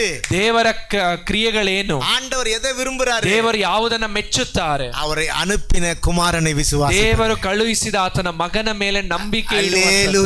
அல்லேலூயா. அவர் தன்னை தேடுகிறவர்களுக்கு பலன் அளிப்பார். ದೇವರು ತನ್ನನ್ನು ಹುಡುಕುವವರಿಗೆ ಪ್ರತಿಫಲವನ್ನು ಕೊಡುತ್ತಾರೆ. ದೇವರು ಇದ್ದಾರೆ. அவர் தம்மை தேடுகிறவர்களுக்கு பலன் அளிப்பார். ದೇವರು ತನ್ನನ್ನು ಹುಡುಕುವವರಿಗೆ ಪ್ರತಿಫಲವನ್ನು ಕೊಡುತ್ತಾರೆ. ಇಂದು ನಂಬುವುದು ಅವಶ್ಯ. குமாரனை விசுவாசிங்க. ಮಗನನ್ನು ನಂಬಿರಿ. உங்கள் விசுவாசம், ನಿಮ್ಮ ನಂಬಿಕೆ, அந்த நம்பிக்கை ஆண்டவருடைய பார்வையிலே, ಆ ನಂಬಿಕೆ ದೇವರ ದೃಷ್ಟಿಯಲ್ಲಿ அது கர்த்தருடைய கிரியையா இருக்கிறது. ಒಂದು ದೇವರ ಕ್ರಿಯೆ ಆಗಿದೆ. அப்படிதான் சொல்லப்பட்டிருக்கு. தேவனுக்கு ஏற்ற கிரியையா இருக்கிறது. ಅದು ದೇವರ ಒಪ್ಪುವ ಮೆಚ್ಚುವ ಕ್ರಿಯೆ ಆಗಿದೆ. அப்போ ஆண்டவருக்கு விருப்பமானது எது? ದೇವರಿಗೆ ಮೆಚ್ಚುಗೆ ಆಗಿರುವಂತದ್ದೇನು? தெய்வத்தை நம்பி வாழ்கிறவன். ನೀವು ದೇವರನ್ನ ನಂಬಿ ಜೀವಿಸುವಂತ ಜೀವಿತ. நீங்க நம்புங்க, ನೀವು ನಂಬಿರಿ, உங்க வாழ்க்கையில அதிசயத்தை காணும். ನಿಮ್ಮ ಜೀವಿತದಲ್ಲಿ ಅತಿಶಯವನ್ನ ನೀವು ಕಾಣುವಿರಿ. வாழ்க்கையில உயர்வுக்கு ನಿಮ್ಮ ரகசியம் ಜೀವಿತದ ಉದ್ಧಾರಕ್ಕೆ ರಹಸ್ಯ விசுவாசத்துல உறுதியா நிக்கணும். ನಂಬಿಕೆಯಲ್ಲಿ ದೃಢವಾಗಿ ನಿಲ್ಲುವಂತದ್ದು. தளர்ந்து போக கூடாது, ಕದಲಬಾರದು, தளர்ந்து போக கூடாது, ಕದಲಬಾರದು, நிலைச்சு நிக்கணும். ನೀವು ನೆಲೆಸಿ ನಿಲ್ಲಬೇಕು. அப்புறம் ஆறாவது ಆರನೆಯದಾಗಿ வாசிங்க பார்க்கலாம், யோவான் 7:38. ಯೋಹಾನನ ಸುವಾರ್ತೆ ಪುಸ್ತಕ 7ನೇ ಅಧ್ಯಾಯದ 38ನೇ ವಚನ. ನನ್ನನ್ನು ನಂಬಿದವನ ಹೊಟ್ಟೆಯೊಳಗಿಂದ ಶಾಸ್ತ್ರದಲ್ಲಿ ಹೇಳಿರುವ ಪ್ರಕಾರ ಜೀವಕರವಾದ ನೀರಿನ ಹೊಳೆಗಳು ಹರಿಯುವವು. இப்போ நீங்க விசுவாசிச்சீங்க, நாம விசுவாசித்தோமானால் நம்முடைய இருதயத்திலிருந்து ஜீವ தண்ணீர் ಓಡುಮಾ. ಅದನ್ನ ನಾವು ದೇವರ ಮೇಲೆ ನಂಬಿಕೆ ಇಡುವುದಾದ್ರೆ ವಾಕ್ಯ ಹೇಳುತ್ತೆ ನಮ್ಮಿಂದ ಜೀವ ನದಿಯು ಹರಿಯುತ್ತದೆ ಎಂಬುದಾಗಿ. ಜೀವ ಹರಿಯುತ್ತನಾ புரண்டு ஓடும் இல்லையா? ಜೀವಕರವಾದ ನೀರು ಅದು ಉಕ್ಕಿ ಹರಿಯುತ್ತದೆ ಎಂಬುದಾಗಿ. கவனிங்களா, இப்ப இருதயத்தில் இருக்கிற வார்த்தை எது வழியா வருது?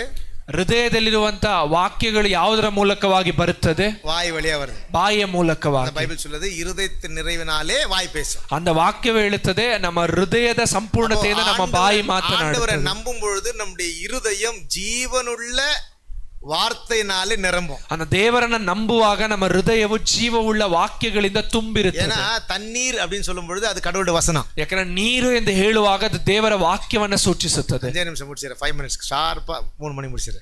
3 ಗಂಟೆಗೆ ಮುಗಿಸುತ್ತೇವೆ. சரியா? ஓகே, ஹalleluya ஹalleluya. அப்போ நீங்க நம்பும் பொழுது நமக்குள்ள அந்த ஜீவ வார்த்தை இருக்குமா? ನೀವು ನಂಬುವಾಗ ದೇವರ ಜೀವ ವಾಕ್ಯವು ನಮ್ಮ ಹೃದಯದಲ್ಲಿ ಇರುತ್ತದೆ. ಅದು நம்ம வாய் திறந்து பேசும் பொழுது தேவனுடைய வசனம் அப்படினா நமக்குள்ள இருக்கிறதான அன்பு, நமக்குள்ள இருக்கிறதான நல்ல குணங்கள், இது தண்ணி ஜீவ தண்ணீரை போல புரண்டு ஓடும். ಅದು ನಮ್ಮ ಬಾಯಿನ ತೆರೆದು ಮಾತನಾಡುವಾಗ ನಮ್ಮಲ್ಲಿರುವಂತ ದೇವರ ಜೀವವುಳ್ಳ ವಾಕ್ಯವು ಒಂದು ನದಿಯ ಹಾಗೆ ಹೊಳೆಯ ಹಾಗೆ ನಮ್ಮ ಬಾಯಿಯಿಂದ ಹರಿದು ಓಡುತ್ತದೆ. ಕರೆಕ್ಟಾ?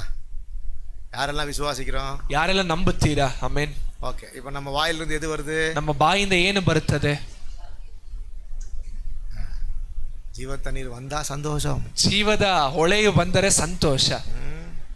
வெறும் அம்பும் கத்தியும் தானே வர சமயம் பார்த்துருக்கீங்களா? ಕೆಲವು ಸಮಯದಲ್ಲಿ ಬಾಣಗಳ ಕತ್ತಿಯು ಬರುತ್ತದೆ. வருதா இல்லையா? இல்லையா? அவங்க பக்கத்துல போறதுக்கு பயப்படுறாங்க, ಅವರು ಪಕ್ಕದಲ್ಲಿ ಹೋಗೋದಕ್ಕೆ ಭಯಪಡುತ್ತಾರೆ. விசுவாசிக்கிறவனுடைய உள்ளத்திலிருந்து ஜீவ தண்ணீருள்ள ஊற்று புறப்படும். ನಂಬುವವರ ಹೃದಯದಿಂದ ಜೀವದ ಹೊಳೆಯು ಹರಿಯುತ್ತದೆ. ஏன்னா விசுவாசி அவன் முகத்துல அவனுடைய வாயில கர்த்தருடைய வசனமும் தேவ பிரசன்னமும் இருக்கு. ಯಾಕಂದ್ರೆ ನಂಬಿಗಸ್ತರ ಹೃದಯದಲ್ಲಿ ಅವರ ಬಾಯಿಯಲ್ಲಿ ದೇವರ ವಾಕ್ಯವು ದೇವರ ಪ್ರಸನ್ನತೆಯೂ ಇರುತ್ತದೆ.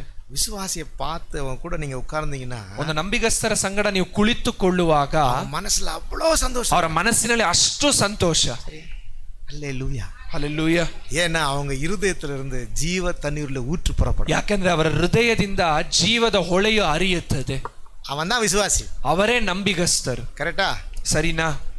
அவங்க கண்ணு, அவங்களோட வாய், அவங்களோட இருதயம் எல்லாம் எப்படி இருக்குன்னா கர்த்தருடைய வசனத்தினாலே ದೇವ ಪ್ರಸನ್ನತನಾಲೆ நிறைஞ்சு. ಅವರ ಕಣ್ಣು, ಅವರ ಬಾಯಿ, ಅವರ ಹೃದಯ ಎಲ್ಲ ಹೇಗಿರುತ್ತದೆ ಅಂದ್ರೆ ದೇವರ ವಾಕ್ಯದಿಂದಲೂ ದೇವರ ಪ್ರಸನ್ನತೆಯಿಂದಲೂ ಆಂಡவர் சொல்றாரு புரண்டு ಓಡು அப்படின்னு சொல்றாரு. ಅಂದ್ರೆ ದೇವರ ವಾಕ್ಯ ಹೇಳುತ್ತದೆ ಆ ಜೀವದ ಹೊಳೆಯು ಹರಿದು ಓಡುತ್ತದೆ ಎಂಬುದಾಗಿ. நாம விசுவாசியா இருக்கும்போது மற்றவர்கிட்ட பேசும் பொழுது, ಅಂದ್ರೆ ನಾವು ನಂಬಿಗಸ್ತರಾಗಿರುವಾಗ ಇತರರ ಬಳಿಯಲ್ಲಿ ಮಾತನಾಡುವಾಗ ಜೀವವುಳ್ಳ ಕಾರ್ಯ வெளியே வரும். ಅದು ಜೀವವುಳ್ಳ ಕಾರ್ಯಗಳು ಹೊರಗಡೆ ಬರಬೇಕು, ಆಶೀರ್ವಾದಗಳು ಬರುತ್ತದೆ, ಸಂತೋಷ ಬರುತ್ತದೆ, ಆನಂದ ಬರುತ್ತದೆ. இதுதான் கர்த்தருடைய பிள்ளை, ಇದೇ ದೇವರ ಮಕ್ಕಳು. கர்த்தர் நமக்கு வாக்குத்தத்தம் பண்ணுகிறார். ದೇವರು ನಮಗೆ ವಾಗ್ದಾನ ಮಾಡುತ್ತಾರೆ, ஏராளமாய் விசுவாசத்தை தருவார், ಹೇರಳವಾದ ನಂಬಿಕೆಯನ್ನು ಕೊಡುತ್ತಾರೆ. ஹalleluya ஹalleluya. நீங்க எல்லாரும் தேவ பிள்ளைகள், உங்க உள்ளத்துல தேவனுடைய விசுவாசம் இருக்கிறதுனால கர்த்தர் உங்களை ஆசீர்வதிப்பார். ನೀವೆಲ್ಲರೂ ದೇವರ ಮಕ್ಕಳು, ನಿಮ್ಮಲ್ಲಿ ದೇವರ ಮೇಲಣ ನಂಬಿಕೆ ಇರುವಾಗ ದೇವರು ನಿಮ್ಮೆಲ್ಲರನ್ನ ಆಶೀರ್ವದಿಸುತ್ತಾರೆ. ஹalleluya ಹalleluya. ಓಕೆ, ಯೋವಾನ್ 6:40 ವಾಸಿங்களா? ಯೋಹಾನನ ಸುವಾರ್ತೆ ಪುಸ್ತಕ 6ನೇ ಅಧ್ಯಾಯದ 40ನೇ ವಚನ. ನಿತ್ಯ ಜೀವವು ಸಿಕ್ಕಬೇಕೆಂಬುದೇ ನನ್ನ ತಂದೆಯ ಚಿತ್ತವಾಗಿದೆ ಮತ್ತು ನಾನು ಕಡೆಯ ದಿನದಲ್ಲಿ ಅವನನ್ನು ಎಬ್ಬಿಸುವೆ. எழுப்புவேன். சரியா?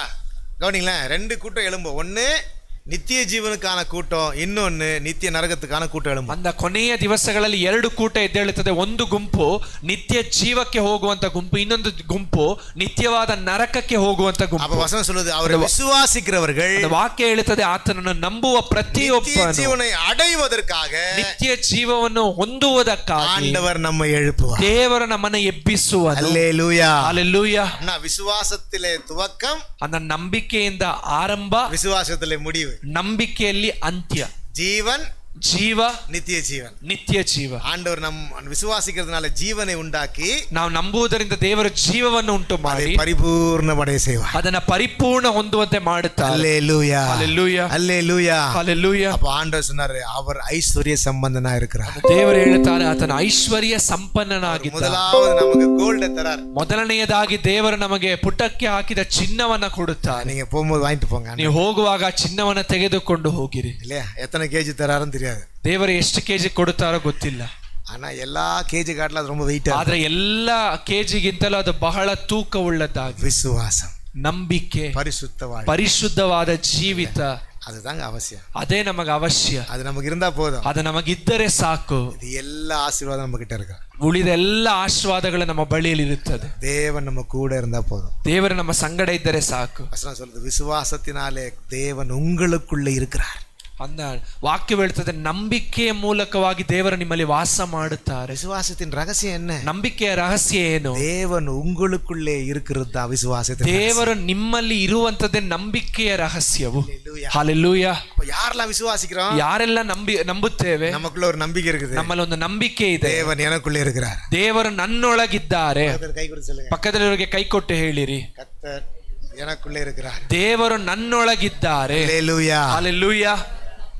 அதான் விசுவாசத்தின் ரகசியம். ಅದೇ ನಂಬಿಕೆಯ ರಹಸ್ಯವು. இந்த விசுவாசம் பெருக பெருக, ಈ ನಂಬಿಕೆಯು ನಮ್ಮಲ್ಲಿ ಹೆಚ್ಚುತ್ತಾ ಇರುವಾಗ தேவன் பரிபூர்ணமாய் நமக்குள்ள தங்கி, ದೇವರು ಸಂಪೂರ್ಣವಾಗಿ ನಮ್ಮಲ್ಲಿ ವಾಸ ಮಾಡುತ್ತಾರೆ. கர்த்தர் நம்ம கூட இருந்தா, ದೇವರು ನಮ್ಮ ಸಂಗಡ ಇದ್ದರೆ நம்ம தைரியமா சொல்லலாம், ನಾವು ಧೈರ್ಯವಾಗಿ ಹೇಳಬಹುದು, அவர் என் சகாயர், ಕರ್ತನು ನನ್ನ ಸಹಾಯಕನು, எதுக்கும் பயப்பட மாட்டேன், ನಾನು ಭಯಪಡೆನು. இல்லையா? அல்லேலூயா, ಹಲ್ಲೆಲೂಯಾ.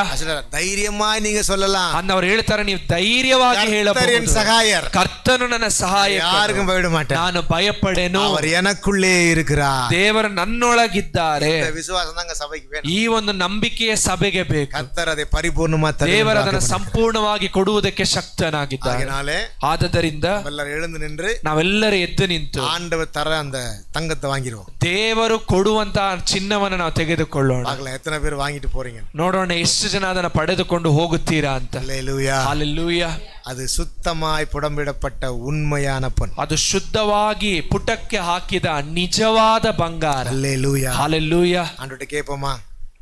ದೇವರ ಬಳಿಯಲ್ಲಿ ಕೇಳೋಣ, ஆண்டவர் எனக்கு அது தாங்க ஏசப்பா. ದೇವರೇ ನಮಗೆ ಅದನ್ನು ಅನುಗ್ರಹಿಸಿ ದೇವರೇ. நான் விசுவாசத்திலே பதறுகிறேன், ನಾವು ನಂಬಿಕೆಯಲ್ಲಿ ಕದಲುತ್ತೇವೆ ದೇವರೇ. நான் தள்ளாடுறேன், ನಾನು ನಂಬಿಕೆಯಲ್ಲಿ ಕದಲುತ್ತೇನೆ ದೇವರೇ. எத்தனையோ காரியங்கள் விசுவாசிக்கணும்னு நினைக்கிறேன், ಎಷ್ಟೋ ಕಾರ್ಯವನ್ನು ನಂಬಬೇಕೆಂದು ನೆನೆಸುತ್ತೇನೆ, ஆனா நான் விசுவாசத்துல பதறேன். ಆದ್ರೆ ನಾನು ನಂಬಿಕೆಯಲ್ಲಿ ಕದಲುತ್ತೇನೆ ದೇವರೇ. ஆண்டவரே, நான் நிறைய தப்பு பண்ணியிருக்கிறேன், ಎಷ್ಟೋ ತಪ್ಪುಗಳನ್ನ ಮಾಡಿದ್ದೇನೆ, விசுவாசத்துக்கு விரோதமா எவ்வளவு தப்பு பண்ணியிருக்கிறேன், ನಂಬಿಕೆಗೆ ವಿರುದ್ಧವಾಗಿ ಎಷ್ಟೋ ತಪ್ಪುಗಳನ್ನ ಮಾಡಿದ್ದೇನೆ. என்ன மன்னி ஆண்டவரே, ನನ್ನ ಕ್ಷಮಿಸಿ ದೇವರೇ. இந்த புது வருஷத்துல ಈ ಹೊಸ ವರ್ಷದಲ್ಲಿ அந்த விசுவாசத்தை எனக்கு தாங்க. ಆ ನಂಬಿಕೆಯನ್ನು ಅನುಗ್ರಹಿಸಿ ದೇವರೇ. புது வருஷத்துல ஒரு தீர்மானம் ಈ எடுங்க. ಹೊಸ ವರ್ಷದಲ್ಲಿ ಒಂದು ತೀರ್ಮಾನವನ್ನು ತೆಗೆದುಕೊಳ್ಳೋಣ. என்னை நீ ஐஸ்வர்யவனாய் மாற்றுவேன்னு சொன்னீரே, ನಮ್ಮನ್ನು ನೀವು ಐಶ್ವರ್ಯವುಳ್ಳವನಾಗಿ ಮಾರ್ಪಡಿಸುತ್ತೇನೆ ಎಂದು ಹೇಳಿದ್ದೀರಿ. முதலாவது பரிசுத்தத்தையும் விசுவாசத்தையும் தாங்க. ಮೊದಲನೆಯದಾಗಿ ಪರಿಶುದ್ಧತೆಯನ್ನು, ನಂಬಿಕೆಯನ್ನು ನನಗೆ என்கிட்ட ಅನುಗ್ರಹಿಸಿ விசுவாசம் ದೇವರೇ. குறைவா இருக்குது ஆண்டவரே, ನನ್ನ ನಂಬಿಕೆಯ ಕೊರತೆ நான் ಉಳ್ಳದಾಗಿದೆ உம்மை ದೇವರೇ. காட்டிலும் உலகத்தார நம்புறேன் ನಾನು ನಿಮಗಿಂತಲೂ ಲೋಕದವರನ್ನ ನಂಬುತ್ತೇನೆ ದೇವರೇ. ஆண்டவரே, மனுஷனுக்கு உதவி செய்வான் நம்புறேன், ಮನುಷ್ಯರು ನನಗೆ ಸಹಾಯ ಮಾಡುತ್ತಾರೆ ಎಂದು ஆகையினாலே என் விசுவாசம் தள்ளாடுது ஆண்டவரே. ನಂಬಿಕೆ ಕದಲುತ್ತದೆ ದೇವರೇ. ஆண்டவரே, நிறைய காரியம் பார்க்கும் பொழுது உலகத்துல ஆண்டவரே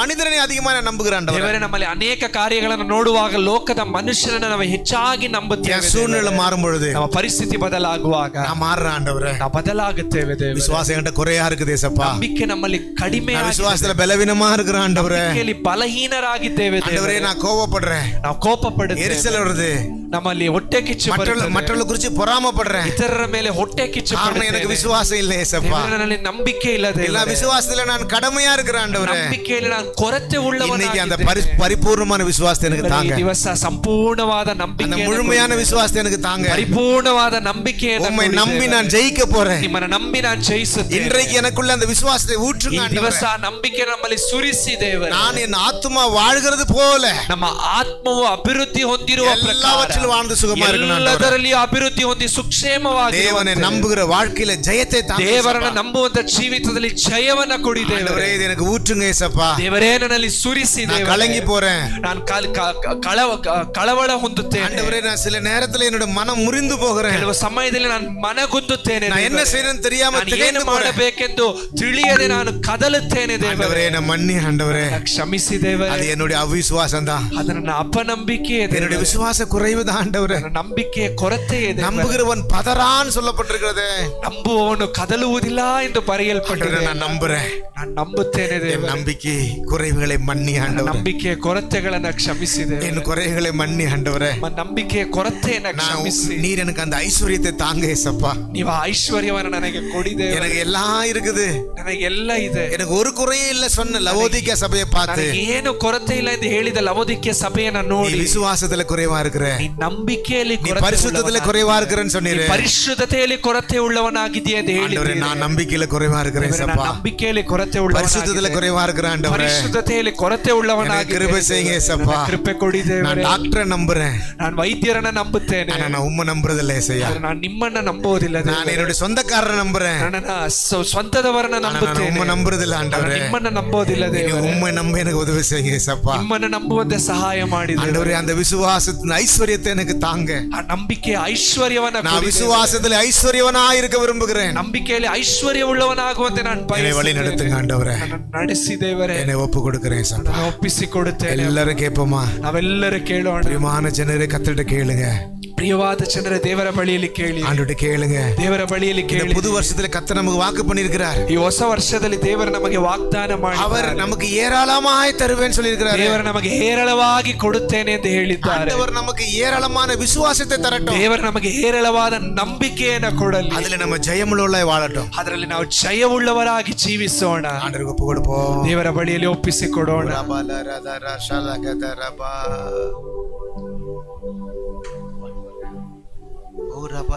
வெள்ளியை புடமிடும் போல என்னை புடமிட்டு. வெள்ளியை புடமிடும் போல என்னை புடமிட்டீர். அதனால் நான் சுத்தமானேனே. பொன்னாக விளங்க செய்தீரே. அதனால் நான் சுத்தமானேனே. பொன்னாக விளங்க செய்தீரே. பாடாத நாட்கள் பாடாத நாட்களும் இல்லையே. உம்மை தேடாத நாட்களும் இல்லையே. உம்மை பாடாத நாட்களும் இல்லையே. உம்மை தேடாத நாட்களும் இல்லை. உம்மை அல்லாமல் யாரை நான் நேசிப்பேன்? உமக்காக அல்லாமல் யாருக்காக வாழுவேன்? உம்மை அல்லாமல் யாரை நான் நேசிப்பேன்? உமக்காக அல்லாமல் யாருக்காக வாழுவேன்? நம்புங்கப்பா. எல்லாரும் கரங்களை மேலே உயர்த்தி சொல்லுவோமா? எல்லாரும் கரங்களை மேலே உயர்த்தி நம்புங்கப்பா உந்தன். என்ன நம்புங்க ஏசப்பா. இந்த வருஷத்துல என்ன நம்புங்க ஆண்டவரே. உந்தன் பிள்ளை நம்புங்கப்பா உந்தன் பிள்ளை. திரும்ப சொல்லுவோமா? நம்புங்கப்பா சொல்லுவோமே. நம்புங்கப்பா உந்தன் பிள்ளை. இந்த வருஷத்துல என்ன நம்புங்க. நான் கண்டிப்பா உங்க நம்புவேன் ஆண்டவரே.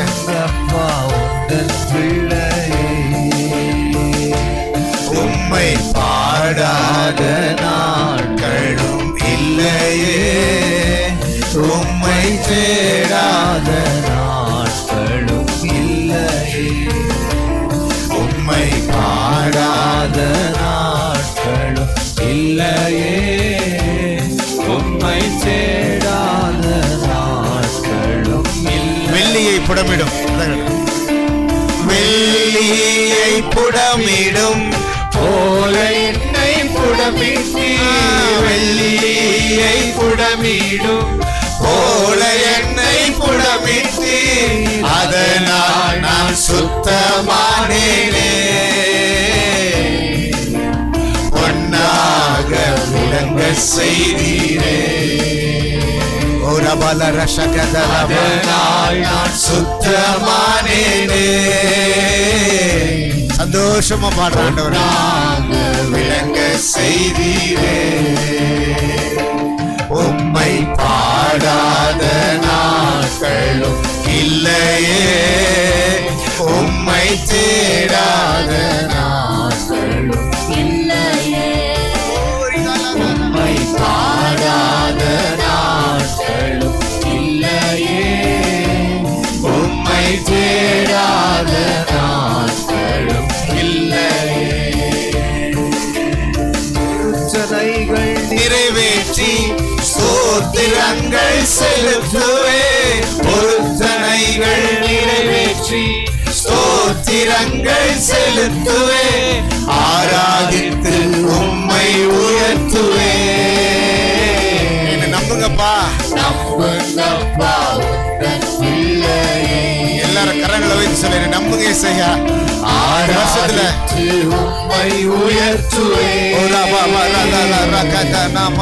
நம்புங்கப்பா உந்தன் பிள்ளையே. என்ன நம்புங்க ஏசப்பா.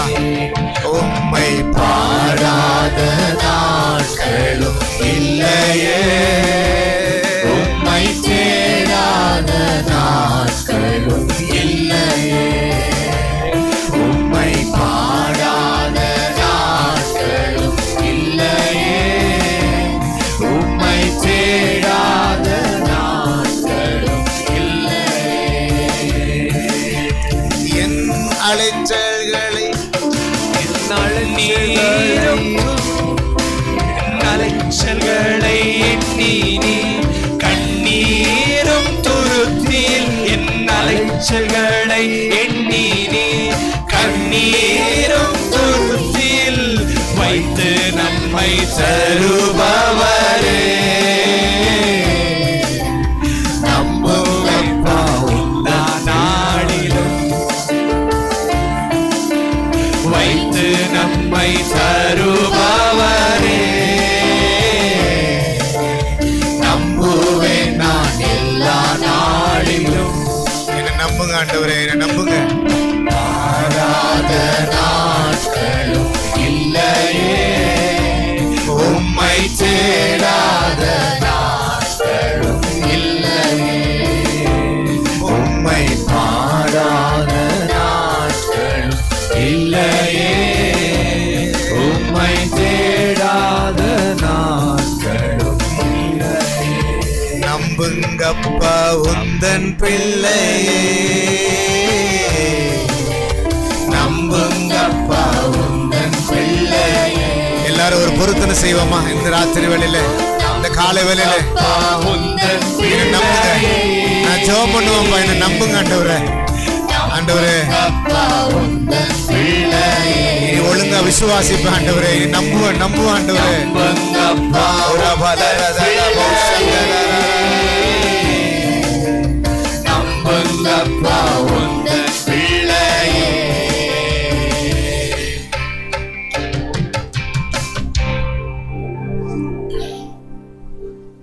ಪರಿಶುದ್ಧನು, ಉನ್ನತನು, ಮಹೋನ್ನತನು, ಸರ್ವಶಕ್ತನಾದಂಥ ದೇವರೇ, ನಿಮ್ಮ ಬಳಿಯಲ್ಲಿ ನಮ್ಮನ್ನು ನಾವು ಒಪ್ಪಿಸಿಕೊಡುತ್ತೇವೆ ಅಪ್ಪ.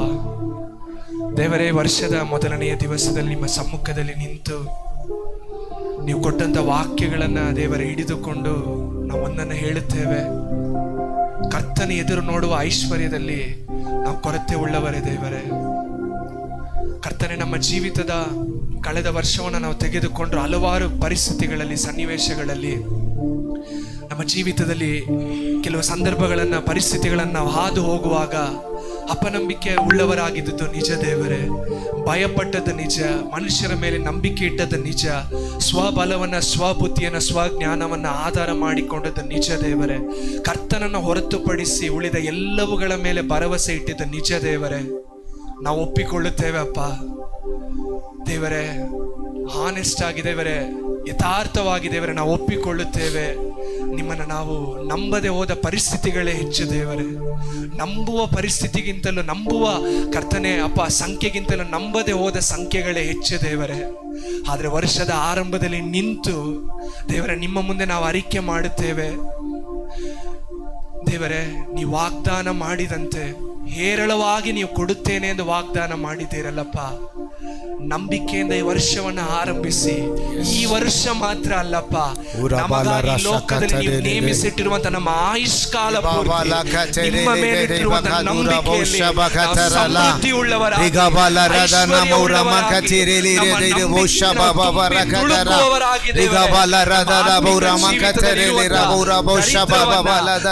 ಬಡತನವನ್ನ ಪರಿಶುದ್ಧತೆಯಲ್ಲೂ ಕಂಡು ಬರುವಂತ ದೋಷಗಳನ್ನ ದೇವರೇ ನೀವು ಮುಂಜಾನೆಯ ಸಮಯದಲ್ಲಿ ದೇವರೇ ನೀವು ಮನ್ನಿಸಿ ದೇವರೇ, ಆ ಒಂದು ಪುಟಕ್ಕೆ ಹಾಕಿದ ಚಿನ್ನವನ್ನ ನಮಗೆ ಅನುಗ್ರಹಿಸುವಂತ ನಾವು ಬೇಡುತ್ತೇವೆ ಅಪ್ಪ ದೇವರೇ. ಆ ಚಿನ್ನದ ಮುಂದೆ ನಮಗೆ ಯಾವ ಹಣ ಬೇಡ ದೇವರೇ, ಯಾವ ಪದವಿ ಬೇಡ ದೇವರೇ, ಯಾವ ಕರ್ತನೆ ಲೋಕದ ಆಶೀರ್ವಾದಗಳು ಅದರ ಮುಂದೆ ದೇವರೇ ಎಷ್ಟು ಮಾತ್ರಕ್ಕೂ ಪ್ರಯೋಜನ ಇಲ್ಲಪ್ಪ. ಒಂದೊಂದು ಮಕ್ಕಳಿಗೂ ಕೂಡ ಆ ಚಿನ್ನವನ್ನು ನೀವು ಅನುಗ್ರಹಿಸಿ ಅಪ್ಪ, ಆ ಬಂಗಾರವನ್ನು ನೀವು ಅನುಗ್ರಹಿಸಿ ದೇವರೇ. ಕರ್ತನೆ ಮುಂಜಾನೆಯ ಸಮಯದಲ್ಲಿ ಪರಿಶುದ್ಧ ಜೀವಿತವನ್ನ ಎಲ್ಲ ಸಮಯದಲ್ಲಿಯೂ ಕರ್ತನ ಮೇಲೆ ಅಪ್ಪ ದೃಢವಾದ ನಂಬಿಕೆಯನ್ನು ಇಡುವಂತೆ ದೇವರೇ ನೀವು ಅನುಗ್ರಹಿಸಬೇಕೆಂಬುದಾಗಿ ನಾವು ಬೇಡುತ್ತೇವೆ. ಜ್ಞಾನೋಕ್ತಿಯಲ್ಲಿ ವಚನ ಹೇಳುತ್ತದೆ, ನಂಬಿಗಸ್ತನು ಸಂಪೂರ್ಣ ಆಶೀರ್ವಾದವನ್ನು ಪಡೆದುಕೊಳ್ಳುತ್ತಾನೆ ಎಂಬುದಾಗಿ. ಕರ್ತನೆ ನಮ್ಮ ಯೋಚನೆಗಳು, ನಮ್ಮ ಮನಸ್ಸುಗಳು ಲೋಕದ ಮೇಲೆಯೋ, ಲೋಕದ ಆಶೀರ್ವಾದಗಳ ಮೇಲೆಯೋ ಅಲ್ಲ ದೇವರೇ. ಈ ವರ್ಷದಲ್ಲಿ ನೀವು ವಾಗ್ದಾನ ಮಾಡಿರುವಂತ ಈ ಐಶ್ವರ್ಯ ನಮ್ಮಲ್ಲಿ ಸಮೃದ್ಧಿಯಾಗಿ ಕಂಡು ಬರಬೇಕಪ್ಪ, ನಮ್ಮಲ್ಲಿ ಹೇರಳವಾಗಿ ಕಂಡು ಬರಬೇಕು ದೇವರೇ. ನಮ್ಮನ್ನು ನಾವು ಒಪ್ಪಿಸಿಕೊಡುತ್ತೇವೆ. ಈ ವಾಕ್ಯಗಳನ್ನು ನೀವು ಕೊಟ್ಟಿದ್ದೀರಾ ಅನ್ನುವಂಥದ್ದು ಎಷ್ಟು ಸತ್ಯವೋ, ಈ ವಾಕ್ಯಗಳನ್ನು ಕೊಟ್ಟ ದೇವರು ಈ ವಾಕ್ಯಕ್ಕೆ ನೆರವೇರಿಸುವುದಕ್ಕೆ ಶಕ್ತನೂ ಎಂದು ನಾವು ಪ್ರಾರ್ಥಿಸುತ್ತೇವೆ. ನಾವು ಬಲಹೀನರು ಅನ್ನುವಂಥದ್ದನ್ನು ನಾವು ಒಪ್ಪಿಕೊಳ್ಳುತ್ತೇವೆ ದೇವರೇ. ನಾವು ನಿರ್ಬಲರು ಅನ್ನುವಂಥದ್ದನ್ನು ನಾವು ಒಪ್ಪಿಕೊಳ್ಳುತ್ತೇವೆ ದೇವರೇ. ಅದನ್ನು ಒಪ್ಪಿಕೊಳ್ಳೋದ್ರಲ್ಲಿ ನಾವು ನಾಚಿಕೆ ಪಡೋದಿಲ್ಲ, ನಾವು ಒಪ್ಪಿಕೊಳ್ಳುತ್ತೇವೆ. ಕಾರಣ ದೇವರೇ, ಬಲಹೀನರನ್ನ ಬಲಪಡಿಸುವಂತ ದೇವರು ನಿಜವಾಗಿ ನಾವು ಬೇಡುವಾಗ ಕರ್ತನೆ ನಿಮ್ಮನ್ನ ಹುಡುಕುವವರಿಗೆ ಸಮೀಪ ಇರುವಂತ ದೇವರಪ್ಪ. ಮುಂಜಾನೆಯಲ್ಲಿ ದೇವರೇ ನಿಮ್ಮ ಒಬ್ಬೊಂದೊಂದು ಮಕ್ಕಳಿಗೂ ಕೂಡ ಈ ಒಂದು ಬಂಗಾರವನ್ನ ನೀವು ಕೊಟ್ಟು ಕಳುಹಿಸಬೇಕೆಂದು ನಾವು ಪ್ರಾರ್ಥಿಸುತ್ತೇವೆ ಅಪ್ಪ ದೇವರೇ. ಇದರ ಮೌಲ್ಯ, ಇದರ ಐಶ್ವರ್ಯ ಬಹುದೊಡ್ಡದು ದೇವರೇ. ಇದನ್ನು ಪಡೆದುಕೊಳ್ಳುವಂತೆ ಕೃಪೆ ಕೊಡಿ. ಇದನ್ನು ಹೊಂದಿಕೊಂಡು ಈ ವರ್ಷವನ್ನು ಮುಗಿಸುವಾಗ ಇಲ್ಲಿರುವ ಪ್ರತಿಯೊಬ್ಬರು ಸಾಕ್ಷಿಯನ್ನು ಹೇಳಬೇಕು. ನನ್ನ ನಂಬಿಕೆಯನ್ನು ನಾನು ಕಾದುಕೊಂಡಿದ್ದೇನೆ ಎಂದು ಅಪೊಸ್ತಲನಾದ ಪೌಲನು ಹೇಳುವಂತೆ ದೇವರೇ ನಮ್ಮ ನಂಬಿಕೆಯನ್ನು ನೀವು ಮಾರ್ಪಡಿಸಿ ಎಂದು ನಾವು ಬೇಡುತ್ತೇವೆ ಅಪ್ಪ. ಹೌದು ದೇವರೇ, ಎಷ್ಟೋ ಸಮಯಗಳಲ್ಲಿ ನಿಮ್ಮನ್ನ ದುಃಖಪಡಿಸಿ ನಾವು ನಡೆದಿದ್ದೇವೆ ಅಪ್ಪ. ನಿಮ್ಮನ್ನ ನೋಡಿ ದೇವರೇ ನಮ್ಮನ್ನ ನಂಬಿರಿ ಎಂದು ಕೇಳುವ ಯೋಗ್ಯತೆ ನಮಗಿಲ್ಲ ದೇವರೇ. ನಿಮ್ಮನ್ನ ನೋಡಿ ದೇವರೇ ನಮ್ಮ ಮೇಲೆ ನಂಬಿಕೆ ಇಡಿರಿ ಎನ್ನುವಂತ ಅರ್ಹತೆ ನಮಗಿಲ್ಲಪ್ಪ. ಆದರೆ ನಿಮ್ಮನ್ನ ನೋಡಿ ನಾವು ಬೇಡುತ್ತೇವೆ. ನಿಮ್ಮ ಮಕ್ಕಳನ್ನು ನೀವು ನಂಬಿದ್ದೇವೆ, ಈ ಸಭೆಯನ್ನು ನೀವು ನಂಬಿದ್ದೇವೆ, ಇರುವಂತ ಒಂದೊಂದು ಮಕ್ಕಳನ್ನು ನೀವು ನಂಬಿ ಐಶ್ವರ್ಯವನ್ನು ನಮಗೆ ಕೊಟ್ಟು ನಡೆಸಿ ಎಂದು ನಾವು ಪ್ರಾರ್ಥಿಸ್ತೇವೆ. ನಿಮ್ಮ ಕರಗಳಲ್ಲಿ ಒಪ್ಪಿಸಿಕೊಡುತ್ತೇವೆ. ನೀವು ಕೊಟ್ಟಂತ ಇಷ್ಟು ಮಧುರವಾದ ವಾಕ್ಯಕ್ಕಾಗಿ ನಾವು ನಿಮಗೆ ಸ್ತೋತ್ರವನ್ನು ಸಲ್ಲಿಸಿ ಯೇಸುವಿನ ನಾಮದಲ್ಲಿ ಪ್ರಾರ್ಥಿಸ್ತೇವೆ ತಂದೆಯೇ, ಆಮೆನ್.